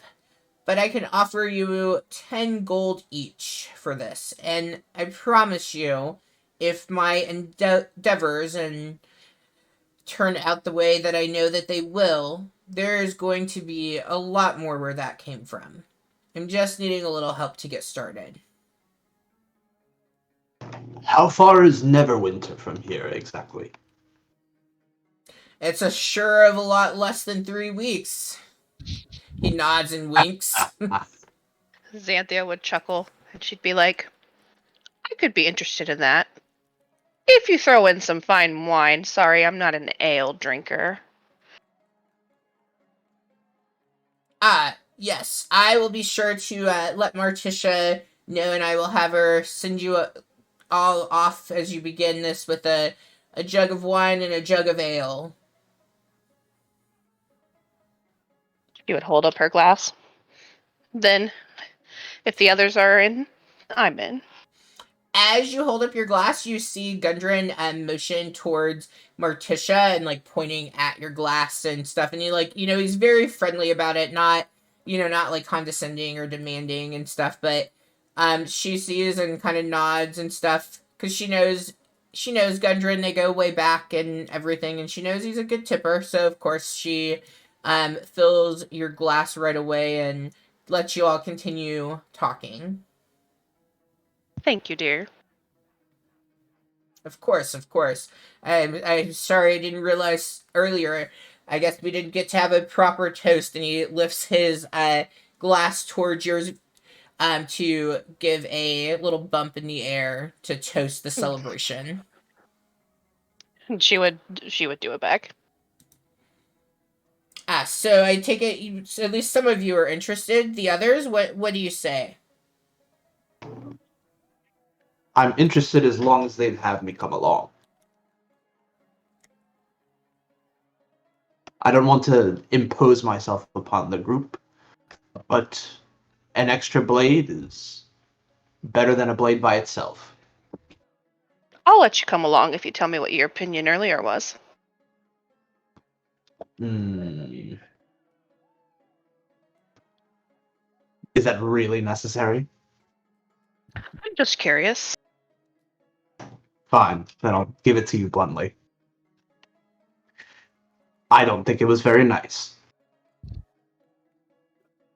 I never claimed to be a nice person, so can't really take much Fair offense. enough. Scathing. She kind of like raises her glass and she's like, I don't like when people underestimate me. I've had that enough in my life and I don't need it from strangers. And then she just takes a drink, kind of just explaining herself, and that's where she'll end that. Oboros just shrugs, raises his mug, and gives it a little sip.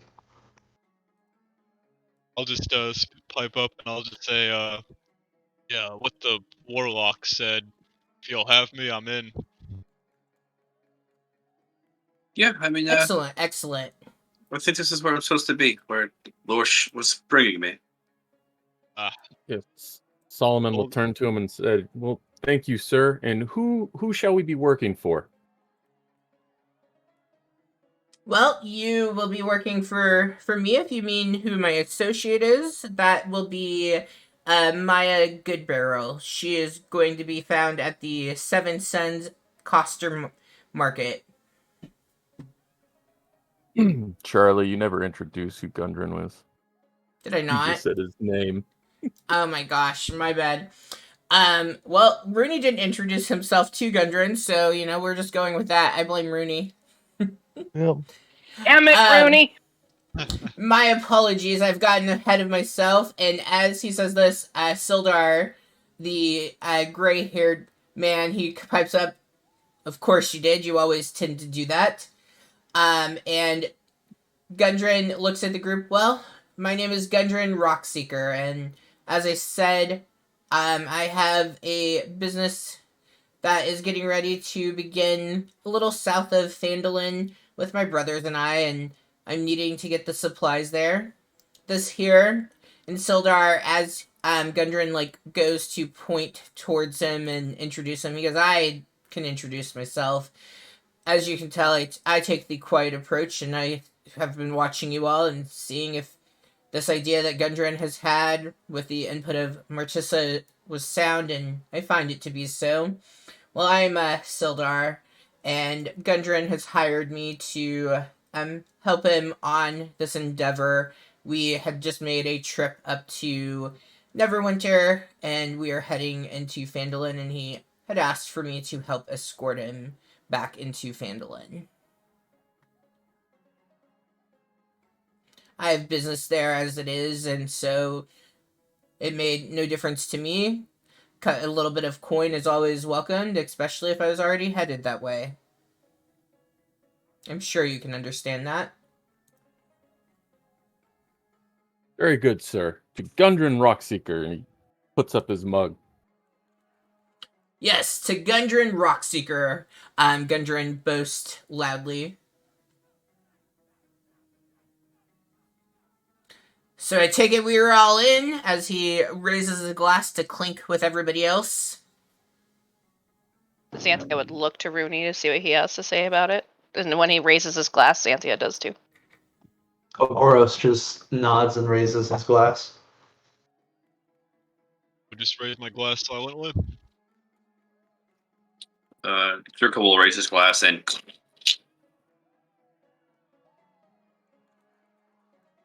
Excellent, excellent.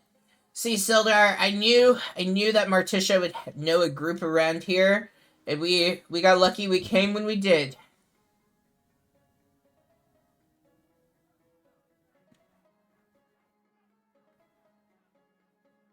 Now, so here's the deal. The trip up to Neverwinter will probably take you about 3 days, and it's late in the evening, so I'd recommend leaving in the morning. Myself and Sildar, we are headed out in the morning as well, headed, like I said, into Phandelver. To first we will check in with Barthen. So make sure you get these names. Maya is it is who. Barthen? Yes, Barthen is who you will want to meet in Phandelver. That's who you will deliver the wagon of supplies to. Maya is going to be who you meet with in Neverwinter. And again, she is at the Seven Suns Coster Market. And then she will have that wagon, and part of why we couldn't wait was it was going to take a while for her to get all the supplies we've asked. So she will have that in the 3 days that it will take you all to travel up there. But you will collect the wagon of supplies, and then you will bring that to Elmar Barthen, and he is the owner of Barthen's Provisions in Phandelver. You won't miss it once you turn into Phandelver. It's right there.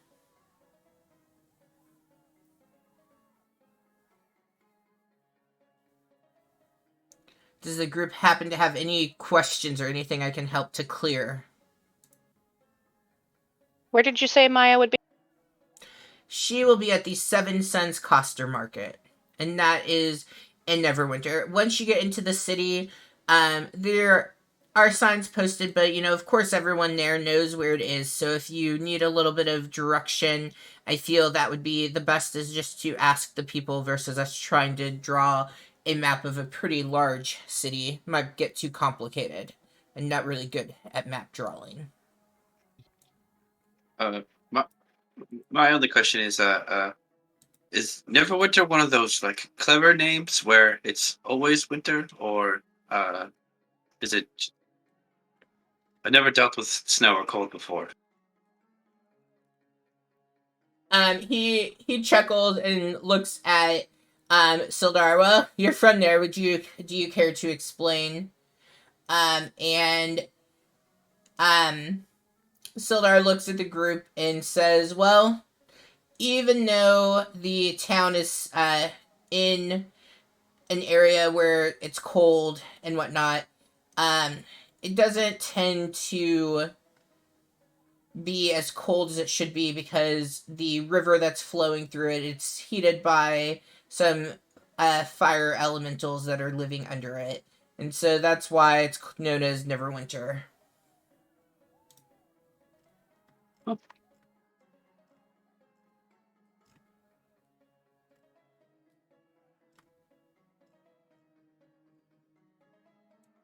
Any other questions that the group may have, Gundren ask. How will we let Maya know that we are on our mission for you? I see we have somebody who likes the details and thinks through. Much appreciated. Yes. And Gundren motions towards Sildar, and Sildar begins to rummage through a small sack that he's carrying, and he pulls out some official looking papers that have a very crude stamp on them, like insignia saying Rockseeker Brothers, and has scratched out on it. I guess, does anyone here read Dwarven? Nor Negative. Negative. Well, you presume, as he's saying it, and he can see the confused looks on your faces. He says, it's a note saying that I've hired you all to collect the cart for me. Mia will be able to read it. She's read my handwriting for years now. Shouldn't be too big of a problem. Are they chiseled into like big stone tablets or something? No, it's just on parchment, but he has a wax insignia on it.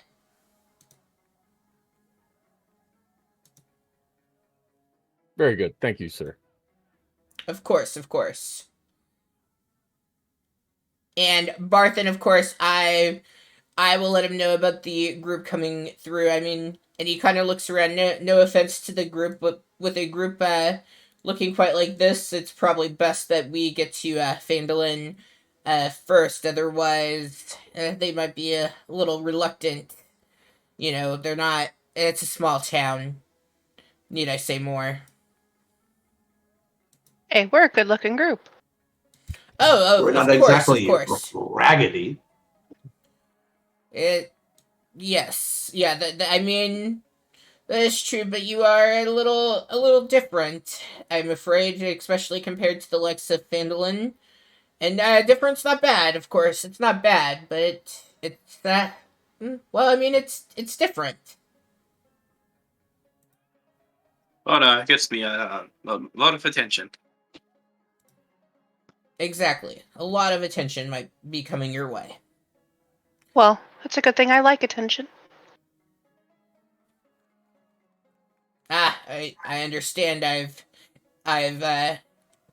had my share of meeting a lady who likes a lot of attention as well. I get it. I'll let Always the needed to attention fall on chat. you people.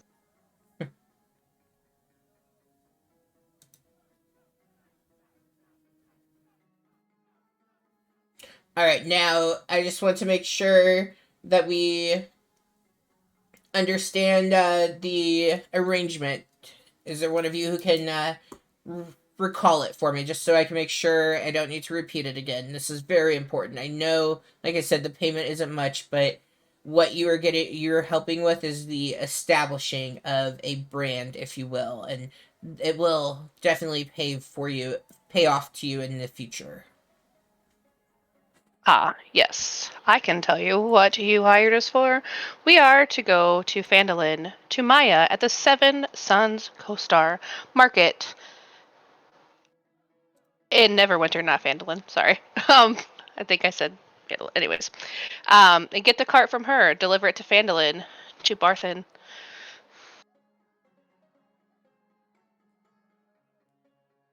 It was to Elmar. They're at Barthen's provisions. Wasn't it Elmar Barthen? Wasn't that his last name? Is that what it is? Yeah. You just okay. I thought it was Elmar and then comma Barthen's precision. I gotcha. Elmar wasn't that creative, I'm afraid, in his naming selection. He was pretty basic, I guess. But I mean, if he had named it Elmar's Provisions, then he would have had to name his son Elmar and so on and so forth. And I suppose just calling it Barthen's made sense, I guess.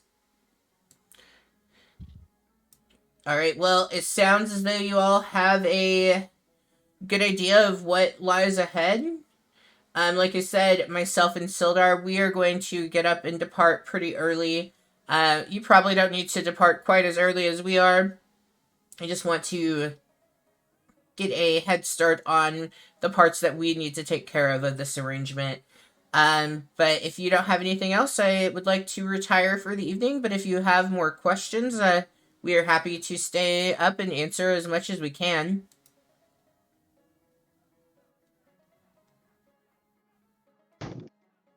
I think we've gotten everything we've needed. I don't exactly want to speak for everyone else, but Oh, I am good. Yes, I believe we should be fine. I believe we'll be all right. All right. We're Well, good. I will be sure to also let Martisha know that I will take care of your evening stay if that. I know some of you don't need that, but some of you might, and I will make sure to take care of that. And I will also let her know that you will be stopping back through on your way from Neverwinter back to Phandelver, as you will pass right by here again, and so I will have that arranged for you all as well. Thank you much. Thank you. Of course, of course. Well, with that, I'm going to head off for the evening. Good night. You as well, thank you. Okay, so both him and Sildar do depart up the stairs to retire for the evening. Is there anything that the group would want to do, stay and discuss, or are you also going to retire for the evening? Who has the parchment? The paper that he gave us. I'd imagine Solomon, since they seem Yeah, to be I have it. bonding. So she would look to Solomon and she would say, "Can I see that for a moment?" Just hand it right on over. Then she would go up to the bar and ask Morticia if she can read Dwarvish.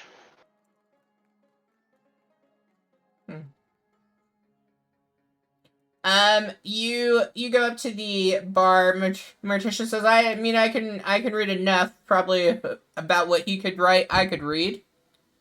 So Can you tell me what this says? Yeah, let me take a look." And she reaches across to grab it from you, and she takes a look over, and she's like, "It says, I, Gundren Rockseeker, have hired this group. Insert your names here," and there's like a crude line drawn, "to collect the cart from Maya Goodbarrel at 7 cents Coster Market in Neverwinter, to deliver to Elmar Barthen of Barthen's Provisions in Phandelver. And I have agreed to pay them 10 gold each upon delivery of the cart.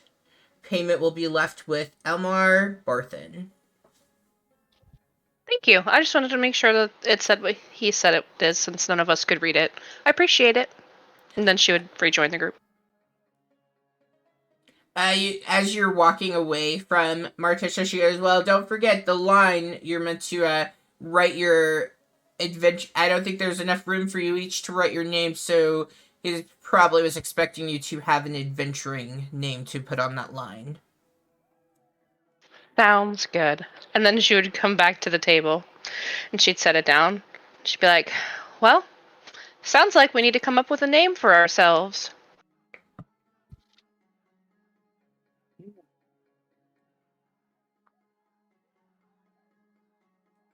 A name.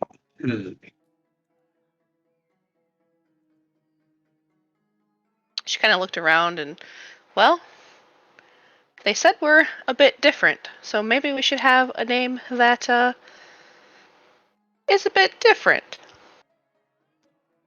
But what's in a name exactly? Do we really need one? Syllables?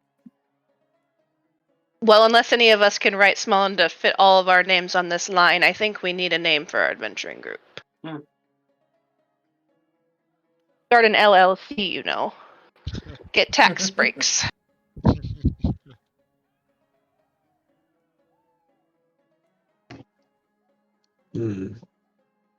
Nothing really comes to mind, if I'm being honest.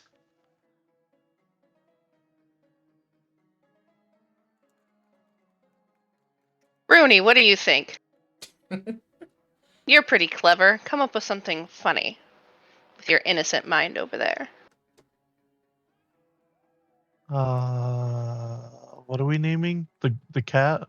I thought it was Morticia. More like the cast.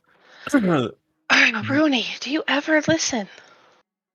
The Unlovelies. The what?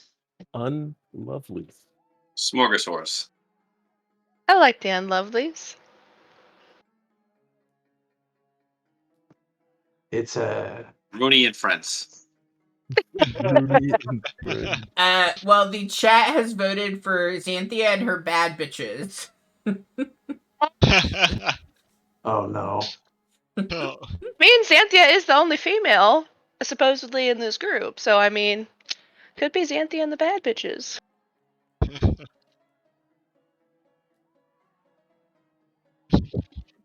Gurgle's about it. He's like, okay. about it. Man, it just fell on me. I mean, just be Xanthia and the bad bitches. I don't think I like that name.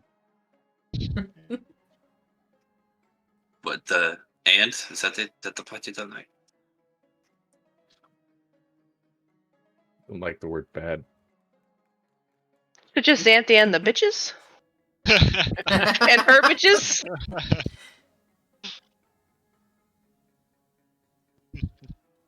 Xanthia Well, we and the all bitches. come from different walks of life. What if it was something like fragments or lost fragments? Someone was looking for shards or something too, weren't they? That was me, The and lost shards. you know, that doesn't sound too bad, actually. I don't know. That kind of sounds like sharts. I don't know if I like that. I think There we that's what go. makes it Lost funny. shards. There we go. We're the lost sharts.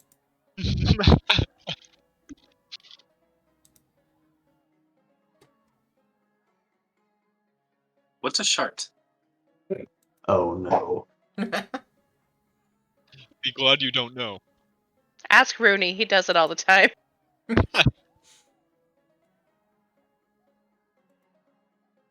No comment.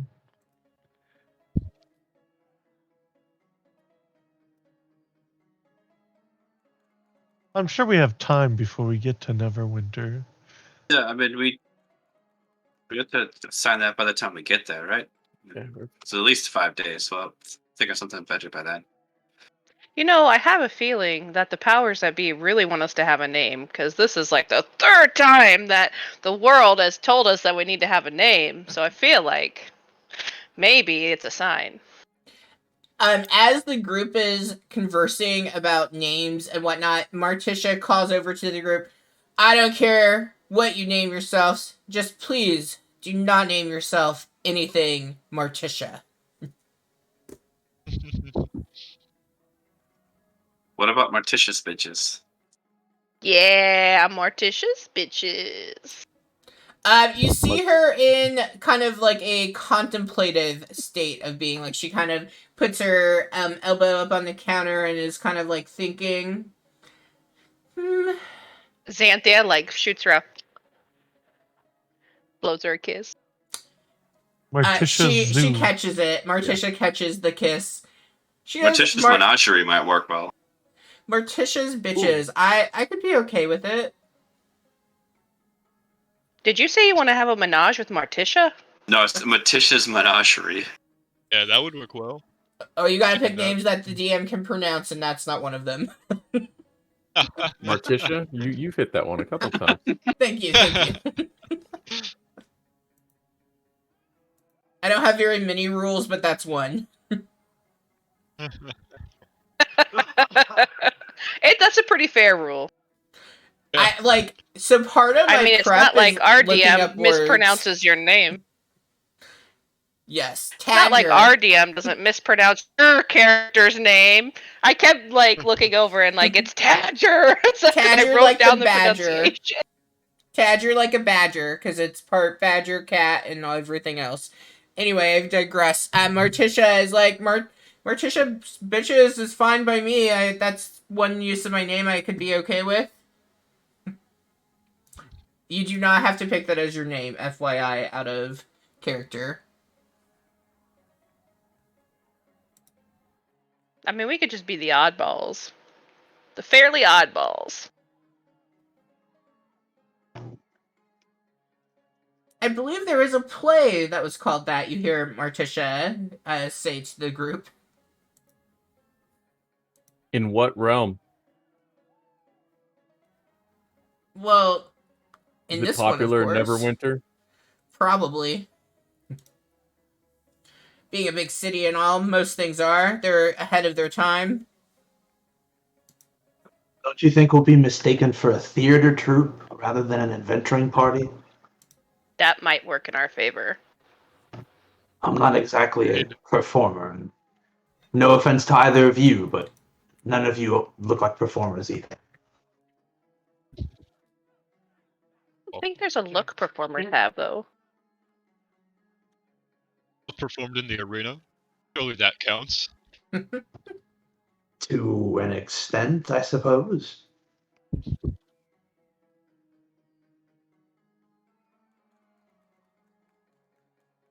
I just read chat. Keep it simple with the unnamed or troll with this space intentionally left blank. I mean, I guess that's the thing. As long as you write it in something that's not common or dwarfish, then can Gundren even read it? Yeah.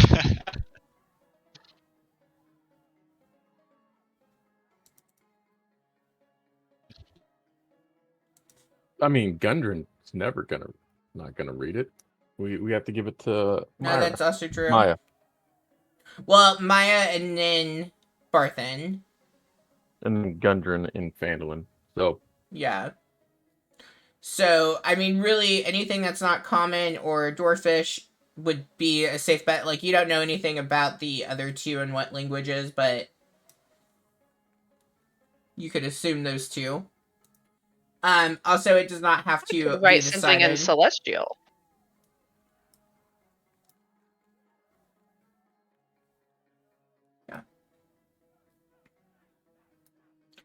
The group is... That's alright. I suppose we could come up with something. Yeah, you all are... You can continue discussing. You can retire for the evening. You can do something else.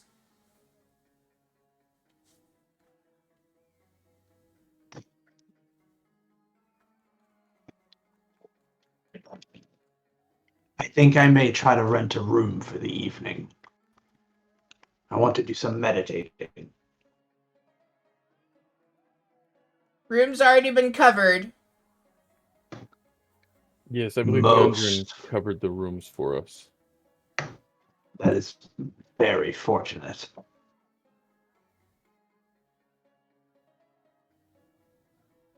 Alright. I'm assuming the group is going to retire for the evening? Yes. Okay. Yurkel doesn't need to sleep, so he's kind of just gonna stay down here the whole time, kind of just pussing around. Yeah, fair enough. Yeah, you all go up. Morticia lets you know that Gundren rented out the guest rooms and that... Let's see what he rented for you all.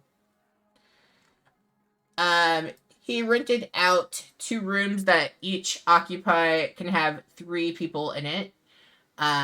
So she goes, I don't care who's with who, but there are 2 rooms that were available when he said that he was going to get the rooms for you all, and each of them can hold 3 people each. Well, I don't know who's gonna bunk with us, but Rooney and I do not get separated. I would prefer think a room to maybe- myself. I mean, Thok seems to really like me, so I mean, you can room with us if you want. We can scheme. I will room with you. It's acceptable. Okay, and Jerkle is not. He's going to stay down on the main level. So then, Solomon will stay in the adventurers camp. okay. All right. So then, that does leave 1 room for. Was it Oberos that needed a room to himself? Yeah, Oberos is requesting a room for himself. Well, it's Morticia looks and says it seems it's worked out in your favor. Somehow you've ended up in a 3-person room with just you. Perfect. Perfect. You don't want to share with somebody and be the little spoot? No. He's There are already the little three spoon. beds. No one needs to spoon. There are three beds in the room for three. Sometimes spooning is just really fun. I have Not. spoons. Do you need a spoon? I have spoons. I think I'll just take the room to No. myself. Probably a good choice, Martisha says, and you all go ahead and you head up for the evening. And is there anything like that anyone would do? Are you just trusting that all is well in the animal zoo of the inn? I mean, since Drickle doesn't really need to sleep, we'll just like stay up, kind of just like I don't say keep and watch so much, but it's kind of a rowdy bar, so be ready for another sort of altercation at any point. Okay. Is there anywhere in the vicinity that is like where she could like take some sort of bath or a shower or something to clean up? Um, yeah, so you ask Martisha, and she does say up on the upper level that there is uh a basin up there that you could use for washing up. Xanthia would do that before she retires to her room.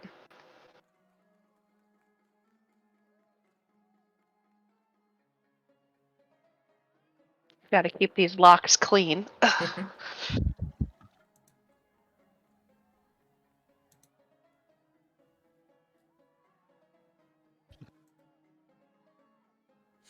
All right. You all retire for the evening, and Drickle down below as you are just kind of keeping an eye. Roll a perception check for me.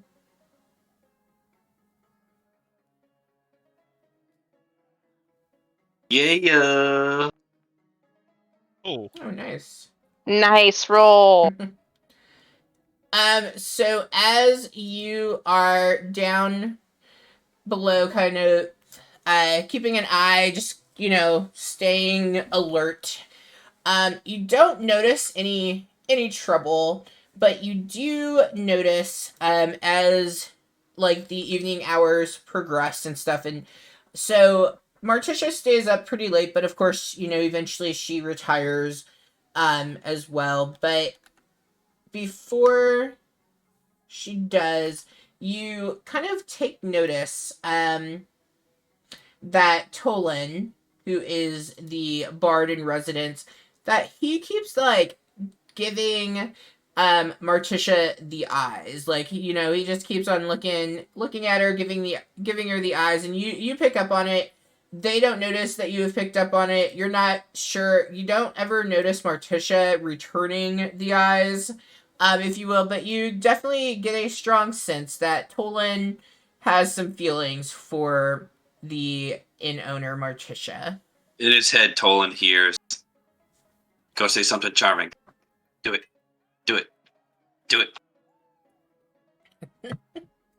Roll me a persuasion.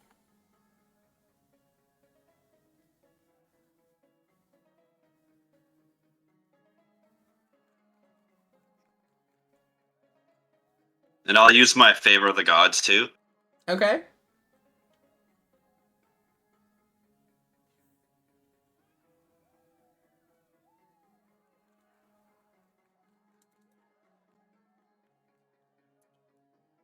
Is that an additional roll that you add to it? Yeah. Okay.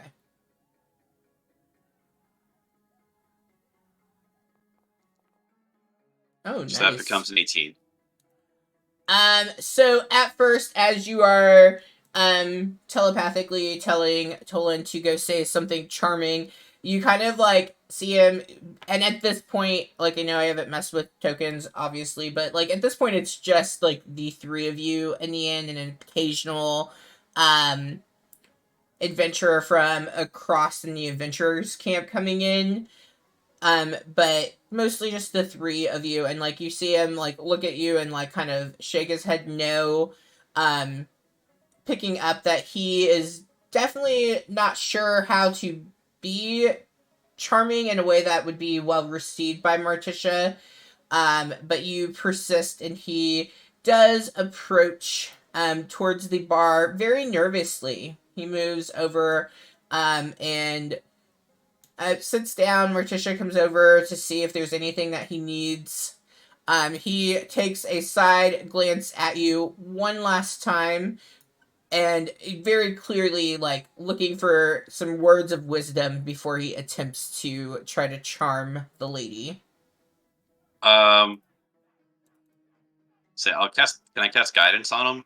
Like, can I have done that? Like, as he's like walking by or something. Then. Yeah. Okay, so he'll get to add a D4 to his roll, and then I'll just say, like, comment on her establishment and how buff she is and all of that.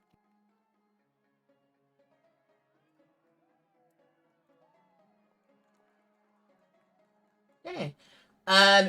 With his roll and that he's gotten a 14 on it. So as he goes over, he begins, complimenting, and Morticia, from your viewpoint, she isn't as standoffish as you might have anticipated her being. She definitely isn't returning the flirting by any means, but she kind of laughs at him a bit and jokes before he takes off for the evening.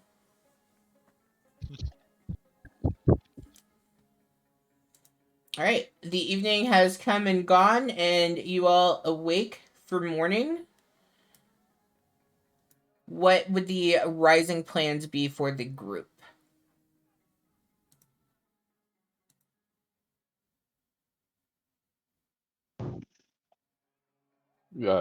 Get everything, our stuff together, whatever we've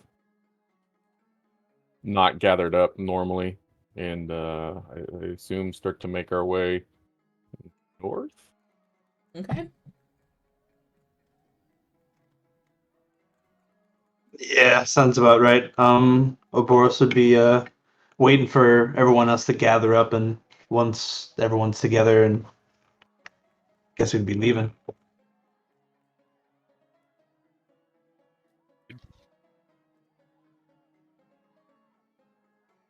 Yeah, so the group packs up, gathers up, perhaps grabs a bite before heading out of Kura's famous hearty oatmeal oats that she has cooked. Pleasantly surprised that she really does like her spices, and she likes to keep everything spicy, including some oats in the morning. And you all are able to head from the Wayside Inn, heading towards Neverwinter. I had to think really hard on that, which is sad. I should remember that. Heading north along the high road, moving towards Neverwinter.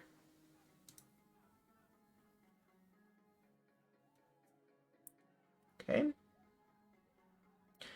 Alright, so we are close to the 3-hour point. I'm okay to keep playing a little bit more, but how does the group at large feel? Mm, I'm Yeah, fine. is It's this Joe's call. I don't want to in French.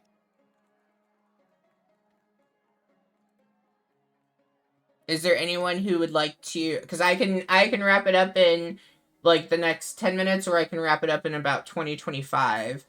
So however everybody's feeling.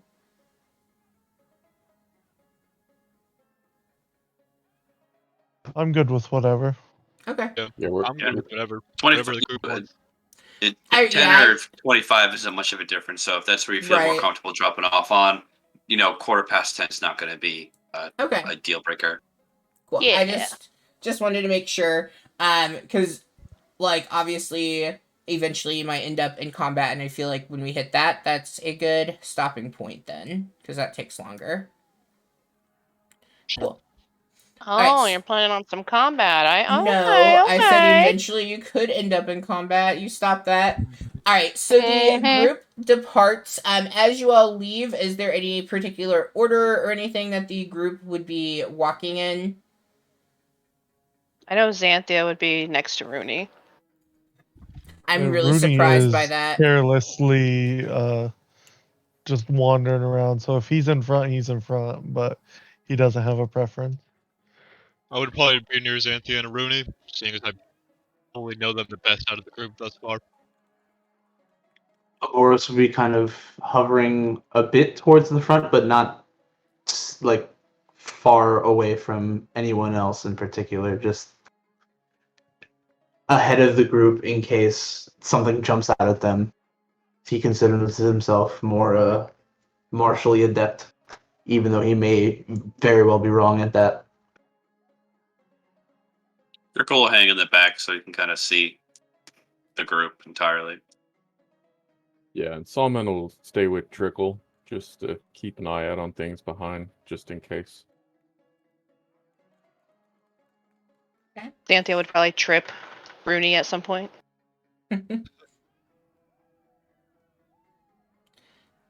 Yeah, so the group proceeds to walk. Is there any conversation that the group would be having? Are you keeping quiet, just kind of taking in the morning?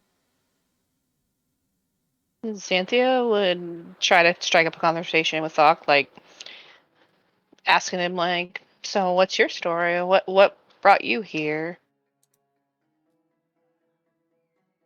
I would open up to her a little bit. Say would just begin discussing with her that I had left my tribe many years ago, and I've just kind of been wandering around looking for work, usually by fighting, but sometimes with other means. I'm just kind of wandering and finding my own path. Yeah, definitely. Fighting's not always the what you have to do. So, sometimes there's an easier way. Indeed.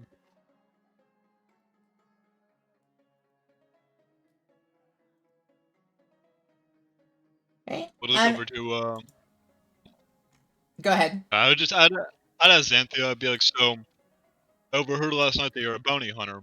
How long have you been doing that?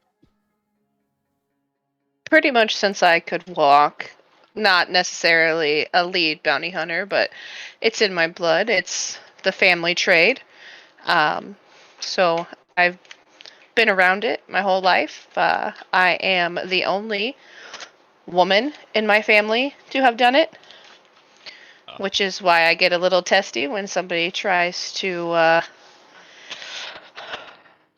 question my skills, because I get that enough from the male counterparts of my family. I laugh, and all I say is I understand what it means to break the mold.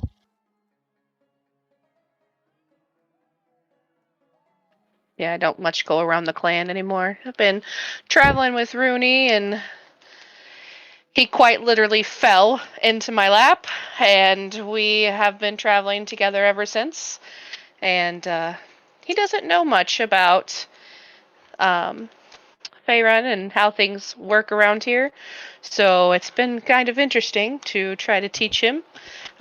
He still doesn't really understand money, but we're getting there. We're getting there. Dude, I'm still learning the area myself too, but glad that seem to have met a worthy guide.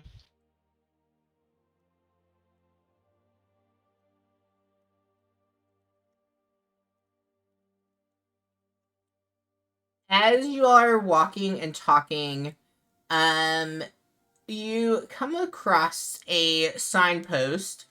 And as you take a look at it, you see that the sign is has Phandelver on it, and it is pointing in the direction that you all are walking.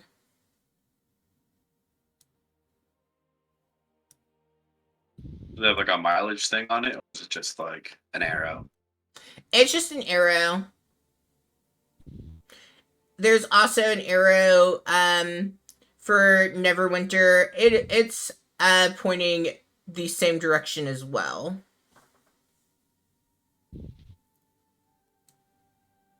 So we were going to Phandelver, right? We're gonna go First. Neverwinter first. Neverwinter first. We got to go meet Maya. Plus, I'm really interested in this hot river. Having traveled around this area, would Xanthia know why it says that we are going towards Phandelver? Gosh, I don't. Let's see.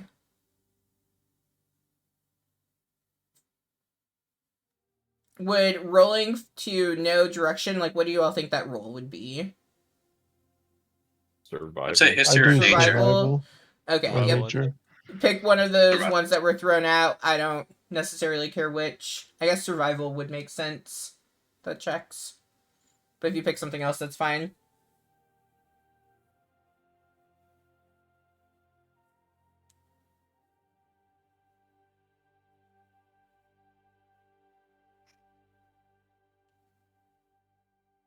It might help if I, click the push to talk. 18. So you stop, you're staring at the sign. You are a little distracted by everyone's, like, questions of, like, which way are we going? Especially, like, Rooney not knowing, are we going to Phandelver right now or Neverwinter? And so, like, you pause in a moment of reflection, trying to think, where are we going and are we going the correct direction? And you kind of look for signs along the trail that would direct you, because if you have been traveling in the area, there's no doubt that you have been on the of course my map isn't going to load so I can the high road, which is going to be what leads you to Neverwinter, and the Tribor Trail, which would be what would take you to Phandelver. And as you are looking around and kind of studying the area, you're like, oh, silly kids. And you realize that perhaps somebody turned the Phandelver sign as a prank. So Xanthia would chuckle and she would walk over to the sign and try to turn it the correct way. And then she would just turn to everybody and be like, these dang kids, they just think they're funny. Yeah, you're able to turn that sign with no problem, and you're able to, I assume, continue on the trail going towards Neverwinter, not Phandelver. This is the correct way, guys. I mean, I've traveled the area, so this is the right way. It's the way. This is the way. This is the way. Yeah, so the group continues walking. You're coming close to the early afternoon. And I would assume that you all got up and probably left at like 6 or 7. So you have been walking for a bit. Is there anything that you all would like to do at this point?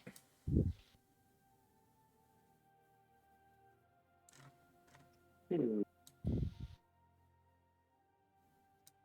mean, you still have plenty of daylight. Like, it's probably getting close to noon. You know, Xanthia, I don't know if you were right. I think we were supposed to go to Phandelver first. Rooney, let me ask you a question. Out of the two of us, who is usually right when we're going somewhere? Me. And she would just like do that like glare of like, the look I give you. And I'm like, really? And he'd look to Thok. You heard the dwarf, right? We're going to Phandelver. I believe you said Winter. He said Neverwinter. I've had too many drinks. Perhaps it is best for you. To our compatriot here, as I just motion over to Xanthia. Must be all that hair and the wavy ears. Makes it hard to hear. I have a lot of hair, and she kind of like, and then she's like, but I heard correctly.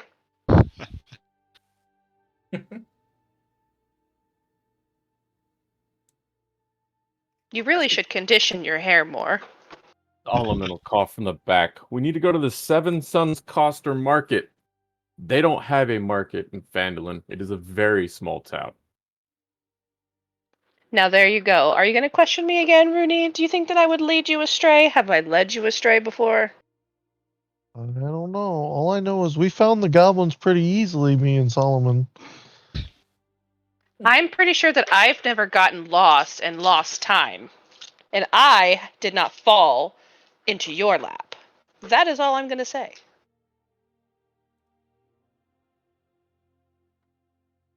Sildar had fallen into your lap, so maybe there is something about you that just causes people to fall into your lap. Maybe. People are just drawn to me.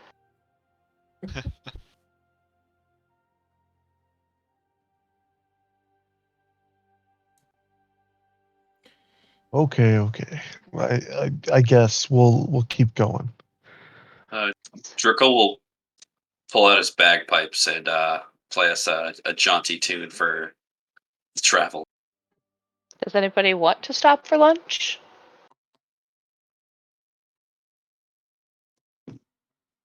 I don't think I'm particularly hungry, but if everyone else wants to stop, then why not?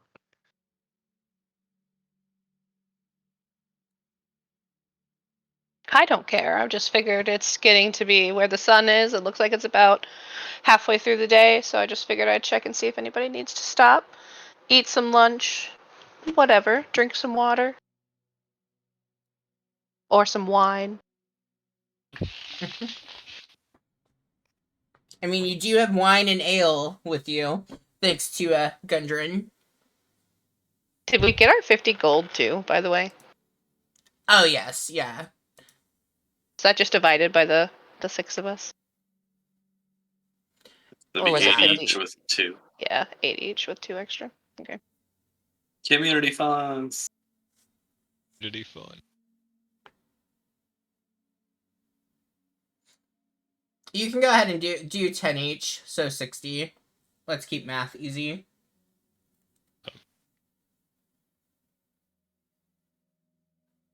Alright, is the group going to stop or just continue onward?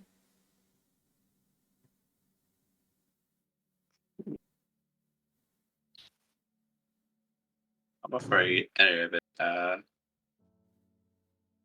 So can I keep my eye out on for just weirdness for right now? Yeah, you can. Do you want to roll me some perception for keeping an eye out on weirdness? There you go. I'd like to Xanthia's do the pretty same weird. thing. Okay. Yeah, anyone who's looking out for, I guess, apparent weirdness may roll. I'll do the same. What is your bar for weirdness, my friends? Oh well. Anything other than anything 6.5 weirder than me, foot honestly. tall walking bug. Any Quite weirdness that isn't necessarily coming from us. Rooney, are you being carried? You're taking a long rest? No, I didn't reset my sheet, and I was looking at my stuff. I was like, wait a minute. Sorry. Never good rolls. Xanthia is just What's going carrying. on? Try those. Run. Get some new You can be dice my on Ruby rolls. backpack. has no care to look at what's going on around him. So he's not gonna roll. Oh, bro, so have you tried the Xanthia's new not dice? looking for weirdness, so. Where can I go to change my dice? I was making a random number generator joke, but I really like the Tiger King edition of the dice. You go into the settings, which is all the way on the right-hand side, and then go to configure settings, and then you just go to dice so nice and hit 3D dice settings. That's how you change your dice. oh my god! Thank you. You're Oh welcome. wow, we have a pro here. We run on Foundry for we've ran on Foundry for what 2 years now. So Yeah. he knows more than I do, but I know some. I know I just don't know what things look like on the player side, but I guess I can look at the Twitch one, so that's kind of a lame excuse because it's right here. But I have only done Foundry as a player the one session with you all. All right, I'm gonna roll some dice just because now I can. Look, you got to see my Tiger King edition. Okay. I'm pretty jelly. So as Goddamn. you all continue looking for weirdness, those of you who rolled a single digit number, you think everything around you is weird. It's almost as if you were tripping. Drickle, with your 16, you're not really finding anything too weird about the situation. There we go. I flipped it on everybody. All right. It seems like an ordinary day. The sun is shining. There's a nice breeze. There are birds chirping. But everybody else, everything about that just seems trippy to you. Everything's Birds aren't even too real, calm. man. The birds are drones for the government. Look, I think things are a we're bit playing a too fantasy calm. game. Stop talking about real life stuff. Hey, man, there's government in fantasy. They could have drones. You don't know. There are both government and birds in fantasy. It lines up. The birds aren't real, man. All wild shaped druids.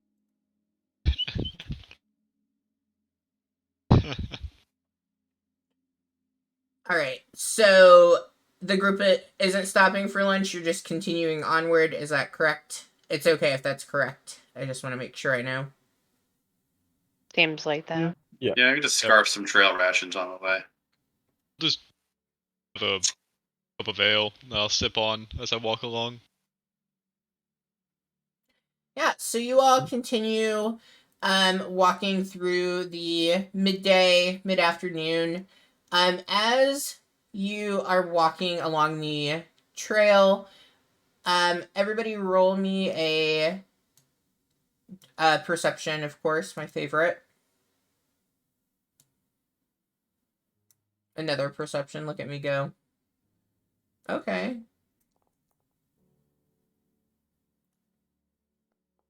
Rooney set the bar too high and now everyone's tanking it. It was about to stay on that 14 and then it just hit a 4. Dice rigged. All right. So as the group is walking, and it's probably about 2:00 in the afternoon at this point, the sun, isn't quite as high as it was at that noon hour. You, and by you, Rooney and Drickle, up ahead, the two of you immediately notice, in the middle of the trail, you can see this fallen log. And as you look more closely, and I would say the rest of you can probably see that there's a log ahead, but the two of you are able to see this green looking, it almost looks like a bush from the distance that you are at, but the two of you notice that it's moving, and as you watch it more closely, you notice that, oh, it's moving and trying to move the fallen tree and debris out of the path of the trail. No. Okay. So as you all are looking, you do see this cute little troll that is busy trying to move the tree from the road. What would the group like to do? How far away are they? I would say I'm really bad with distance, but I would say that they are probably a football field length away from 300. You. Yeah. Maybe a little further. They are very fixated on the tree, so they have not noticed you all, but two of you have definitely noticed it. Oh my god! I thought there was a ghost in the background on Queenie's set. Oh my god.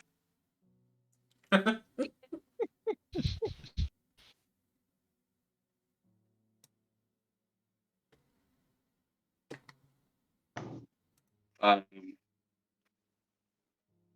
yeah, I mean, I would kind of like look over at Rooney. I'm assuming, and be like, "Do you think you could move that tree?" I could definitely try because that is the cutest thing I have ever seen.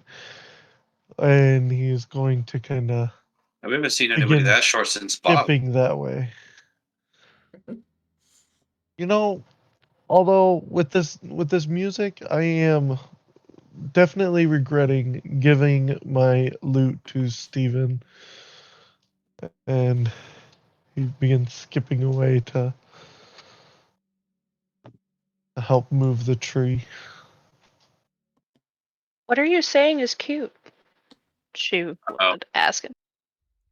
kind of Well, like and to the point. rest of you, what you're seeing, like, I would say what the rest of you are seeing when you look to see, like, you kind of see the, like, that flowing leafy hair and stuff. It just looks like that's on the other side of the tree. Like, you are not seeing the person. You're just seeing what looks to be some leaves or a bush. Why do you guys think the leaves are so cute? They're just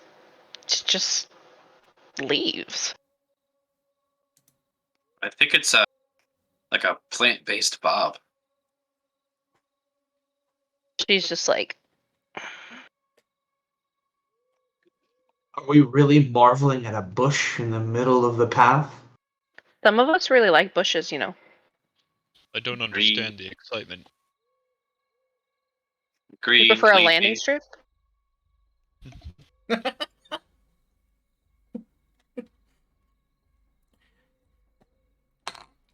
For shaped hedges, personally.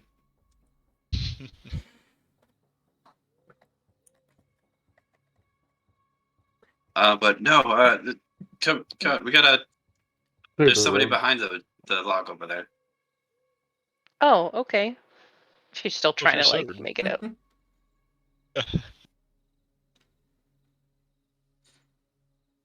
All right, so the group is going to proceed forward then, just because for the two of you, it's such a cute little creature. Yeah, As we Rooney get, would be Yeah. making haste towards there. so as we get closer, I'll like telepathically say hello. You know, because I can do it up to like 120 feet away, just so they're not overly alarmed. Okay. Although talking into your brain might be alarming. As Rooney is like making haste, Xanthia is like trying to keep up with him, and she's like, "I have heels on. Slow down." I'll do my best to keep up with Rooney. Yeah, so the group moves forward. I would say as you close that distance and you're about halfway between where you were and getting there, the rest of you do begin to see the shape of a creature moving and trying to move this large log out from the path.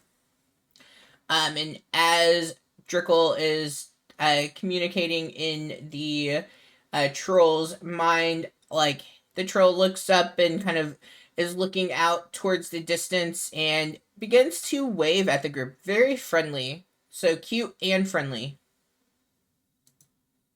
My gosh, she was so right. Look. Rooney's doing the Forrest Gump like wave as he's running towards. Yeah, I mean, Rooney, you don't just scare them. you see this little thing just kind of like, I mean, just extremely adorable and like kind of bouncing with energy because you all are so energetic as you are approaching. Like, doesn't really feel threatened or anything at all. Clearly has been okay being here on the trail. As you approach, so a couple of questions for me just to help me know for interaction. um you're not adopting a troll. Is anyone in metal armor? Does anyone have metal armor on? Yes, Me. I'm wearing chainmail. Oboros is also wearing a chain shirt. Alright, anyone who's wearing metal armor, can you say your names instead of me so I can jot it down real quick? Oboros. Okay. Thok. Alright. Solomon. Okay. Drickle is made of armor. Okay. And Drickle. Alright. Is anyone who is carrying a bow? I have a crossbow. A little hand one. Who is that again? Drickle, sorry, I apologize. It's okay. I You don't know your looked at voices me yet. in the cameras and it just like it's. Well, and my cameras are off by like just that half second because I'm not looking. I don't have Discord open. I'm looking at OBS. All right. Anyone Xanthia else with has a short bow. Okay. Xanthia has a short bow. Okay. Anybody else with any kind of bow? By the way, the armor thing was a joke with Drickle. He has a carapace. That's what I was saying. Good to know because I definitely wrote that down like the tired person I am. Anyone who is wearing robes. Robes? Robes. ROBES. Like wizard outfit. Drickle would be. He's just kind of got like loose sea, kind of like clothes, almost like cloakish stuff on. Anyone else?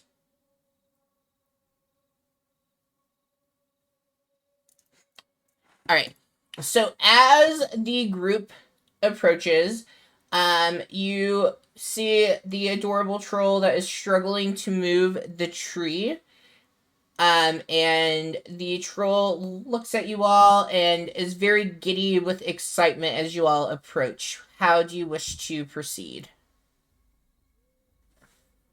So you need help, as Rooney tries to, I guess, not sure if they understand him, would grab towards the tree and like point off the road. Are you speaking in common? Yeah. The troll looks at you and like takes like a moment and is clearly trying to process and says, yes, help. And you can tell, and I will be bad at remembering to do this, but very broken common is being spoken by the troll. Okay. Can And help. then, yeah, Rooney would definitely try to help. I would join in on that. Yeah, I'll try and move the tree. Guidance on one of you. Xanthia knows that she's not going to be any freaking help.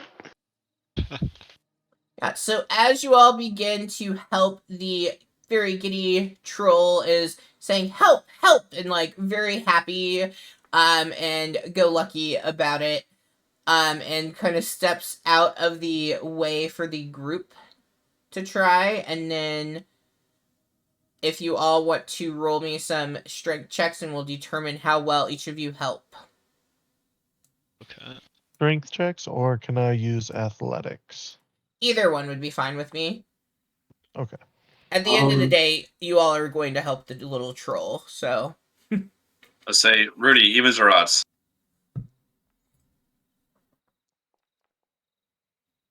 Maybe you're not going to help the little troll. Stop. Add a D4 to yours. D4? Yeah, you got guidance. Awesome. Alright, I guess I'll give it a shot with my -1 to strength. And that's why Xanthia is not helping, because she knows that she's not going to be able to. My original roll go through, or should I? It didn't. Okay, let me roll that too. Sorry about that. Probably just. Oh, it's okay. Oh my gosh. Wah wah. Okay, seeing everybody struggle, Xanthia's going to go over and try to help. Well, Thok's still Let's- going. There we go. Sorry about that. I just clicked off of it at the last second. Oh, jeez. Fantastic. Alright, well, it's 8 to 4. So we've got a Literally 9, a none of 7, a us. 4, an 8, and an 8. So I'll say Jerkle starts feeling that, I don't remember the word, but it's that like embarrassment for all the other people around you doing something silly, and he's gonna like walk over to the long way of the log, and I'm gonna cast Tasha's caustic brew and just vomit a bunch of acid across it and melt it. Oh, nice. Um, as you do this, and the little troll says that at first, as you all are struggling with moving it, the troll, again, broken common, you say help, help, and is questioning whether or not the group is helping, because it seems as though, like, and the thing is you clearly, so like the troll has moved some of that fallen log off of the path, but as you all go to grab it, it's like you have, I mean, you're a new adventuring group that doesn't even have a name, right? So you all go to pick it up, and like some are trying to move to the left, some are trying to move to the right, some are going forward, some are going backward, and ultimately you're moving the hard work of this cute little adorable troll. You were moving it back to where she has just struggled to move it from, and she's just, you say help, help, like just so confused by it all. And before he like casts the spell, he like says to the troll, "I'm so sorry for that." Yeah, and I'm assuming you let your adventuring group know to sit it down first. Yeah. And as you do, and you apologize to the troll, and you cast that onto it, the acid begins to disintegrate the fallen log, and the troll looks to you and says to you, me, Dump, thank you, and has introduced herself. Guys, can we keep her? They're a person. You don't keep people. That's not nice. Dump, I'm Rooney. And he Rooney. points to himself. Rooney. You come with us? Rooney. No. Road tax. And road tax? Dom, yeah, road tax. And Dom puts out her hand towards the group. Road tax. I He's mean, she good. was cleaning off the road for you all, so of course, road tax. Are we really being extorted by this person now? Well, I mean, I did just get 3 silver from scaring that guy earlier, so I'll pass them their way. Xanthia gives her 5 gold. Yeah, so you hand over the silver and the gold to Domp. And Domp like looks and has a little change pouch that she drops the coins into mindlessly, not even really counting them, just happy that you have given the road tax to her. And Domp looks at the group, and then looks at Thok, Solomon, and Orbaros, and points to you all. Knights! She says to you all.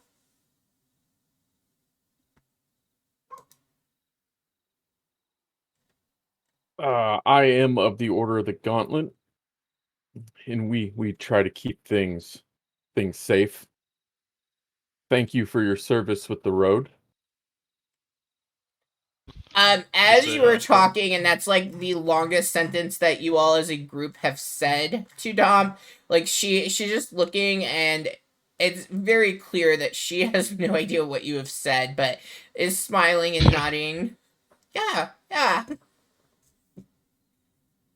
Road tax.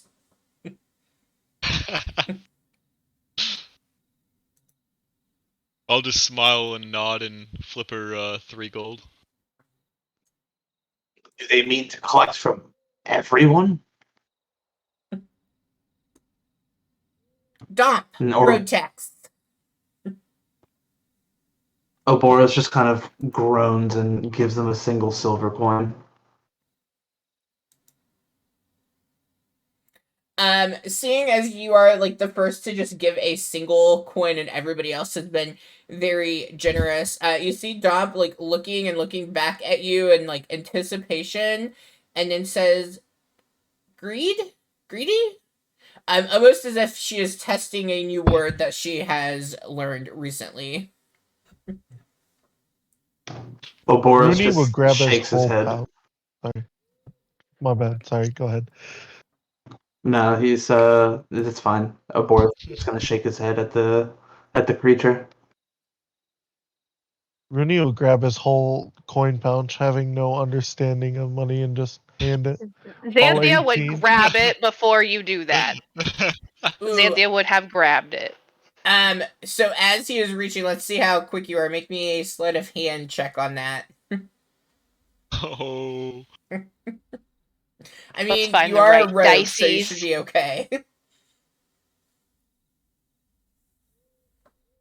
Oh gosh. The face.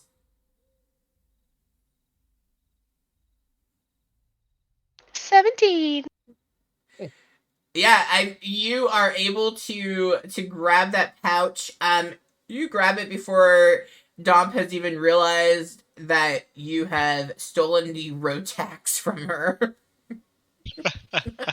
Bruni, you don't give her your entire gold pouch. You can give her maybe 3. You don't have very much. So Rooney will take it back, dump out the coins, keep the pouch, and then hand over the coin. Rooney, I said 3. As you were dumping it out, she would take the 3, give it to the troll, scoop up the rest of yours, put it back in your pouch, and give it to you. Rooney, What? you have to have gold in order to survive. That is why this troll wants gold to survive. Do you want to be able to eat, to sleep in a safe place? You need gold. I got unlimited drinks and food at the inn we were at. Are you going to go and stay there forever and never leave? I mean, we could. You're literally leaving right now. Okay. Um, Dom then looks and hearing the two of you kind of bicker a little bit back and forth. Dom looks at you and notices, Xanthia, you have a short bow and points and says, "Hunter, hunter." No. She points to the bow again and says, "Hunter?" No. "Yes?" No. And she would. She kind of shrugs and says, "Then what?" I'll say into their head, thief. They can understand me as long as they understand and language. Okay, that's Upon rude. I'm hearing glad I didn't that, hear that. well, you're going to. Upon hearing you say that, um, Dom then looks at Xanthia and says, "Thief! Thief!" Excuse me? And she would stand up. You're the one taking our gold. Road tax! Oh, no. We need to leave Dom, before I beat up this really cute troll, guys. Dom continues to look over at the group and points at Drickle and says, "Wizard? Wizard?" Yeah, Drickle will actually kind of play like juggling with the fire of like a firebolt for a second before they like fires it up into the air and lets it like detonate. She is like completely mesmerized by this and like seeing the motions of what you are doing, like tries to mimic it, obviously unsuccessful, but like is just watching everything that you are doing and like looking at you and no wizard here. As she's distracted, can Xanthia try to take her coin pouch? No. You told me Relax, you wanted relax, You went relax. from adopting a troll to mass murder. Relax, Wow. relax. Leaving Yeah. Okay, no murder, guys. She's gonna give it back. Chill. All right, stealing from this. Look how adorable this. I don't know if you all still have it open, but I do. Look She how is going to adorable. give it back, you All right, guys. roll. You stole their 5th fingers. 17 again. Stealing from the little troll. Yeah, so as she is looking, and more specifically as like her eyes have gone up to following that fireball up into the sky, you are able to take her coin pouch from her as she is trying to be a wizard. And once she is done being a wizard and she says, "No wizard here," Xanthia will crouch down to her level, hold out her hand like this, and say, "Road tax," and hand it back to her. She looks at you, she looks, and she like keeps looking. I mean, she clearly recognizes it's her pouch, and she's just very confused. Road tax, yes. And with that, she since you all have paid the road tax and then some, and you have helped to clear the tree from the road and even have done a magic trick for her, she's very satisfied with the group and like not that she was at all intimidating or blocking you all, but like she does make a point to step out of the road, gesturing as though you can continue on.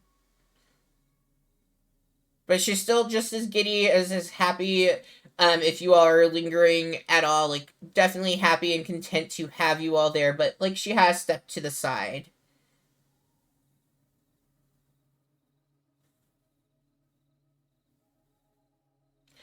We best continue. Yes. It's best to say that we ought to move on. As Rooney the... will. Oh, go ahead. No, you go first. Rooney will hang back just a little bit as everyone starts to walk, and he'll be like, "Dom, I will give you 5 gold a day to travel with us."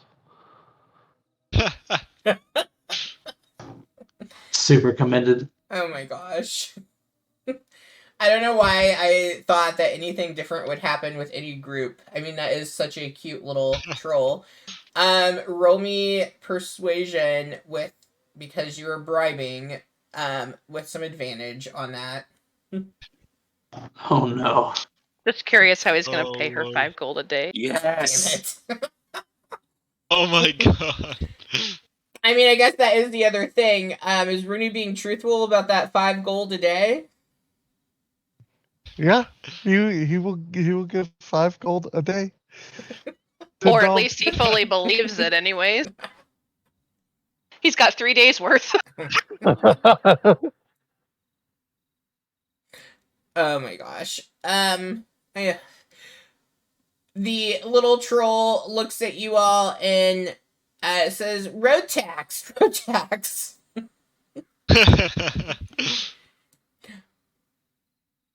And as you are beginning to walk, she does say, she says, "Rooney, Rooney," because you are the only one who has like introduced yourself, and she does tag along with the group as you are leaving. She does follow, and Rooney, you assume that you have convinced her to follow along, but as she is walking, she's clearing any sticks or anything along the trail that you all are on. But then she reaches a point into the walk where you all have probably gone, assuming that you continue walking. You have, walked another hour or so, maybe a little longer in, and at that point she does stop following. And I guess roll me a perception to see if you would notice that she has stopped. And I would assume anyone can roll it because at some point, I mean, she's just saying Rooney's name over and over again as she's giggling and walking. So you all know she's with you.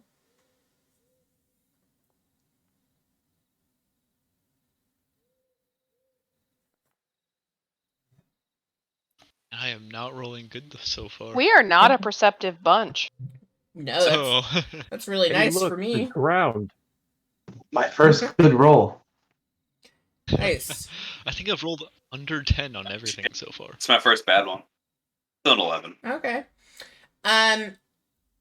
Urboros, you would notice at the point in which Domp has stopped following the group. So with that in mind, would you, like everyone else's eyes ahead towards the prize, kind of marching in onto the trail, but you're keeping an eye out, looking around, and you do see the point of which she stops following along. Would you let the group know, or would you just continue walking? He'd laugh a little bit quietly and continue walking. He chooses to intentionally not say anything about it. Yeah. And so, I mean, the troll kept you all company for, a little over an hour and then has stopped following along. And I would say, as you all continue and stuff, like, I would say for each thing that you rolled about 5 minutes. So, like, if you rolled an 11 and, like, close to an hour would be the point that you would notice that Domp is no longer with, and so on and so forth, as you're walking and realizing you no longer have Domp with you.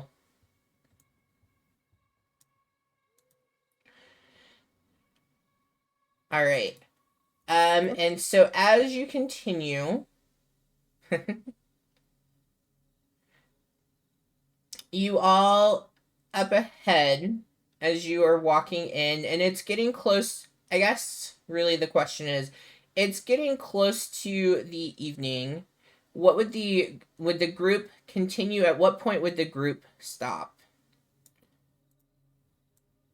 Fine. Guys, I'm really getting quite hungry. We never had lunch. And at this point, Rooney would just notice that Domp is nowhere to be found and kind of gets really sad. I think it might be a good point for us to set up camp. Trying to go any further would possibly leave us a bit more exhausted than we ought to be. That's true. Agree. I can go for some food. Excellent. And, Yeah, the group begins to set up camp. So you don't have to worry about switch outs for sleep either. Jerkle can kind of take the whole shift.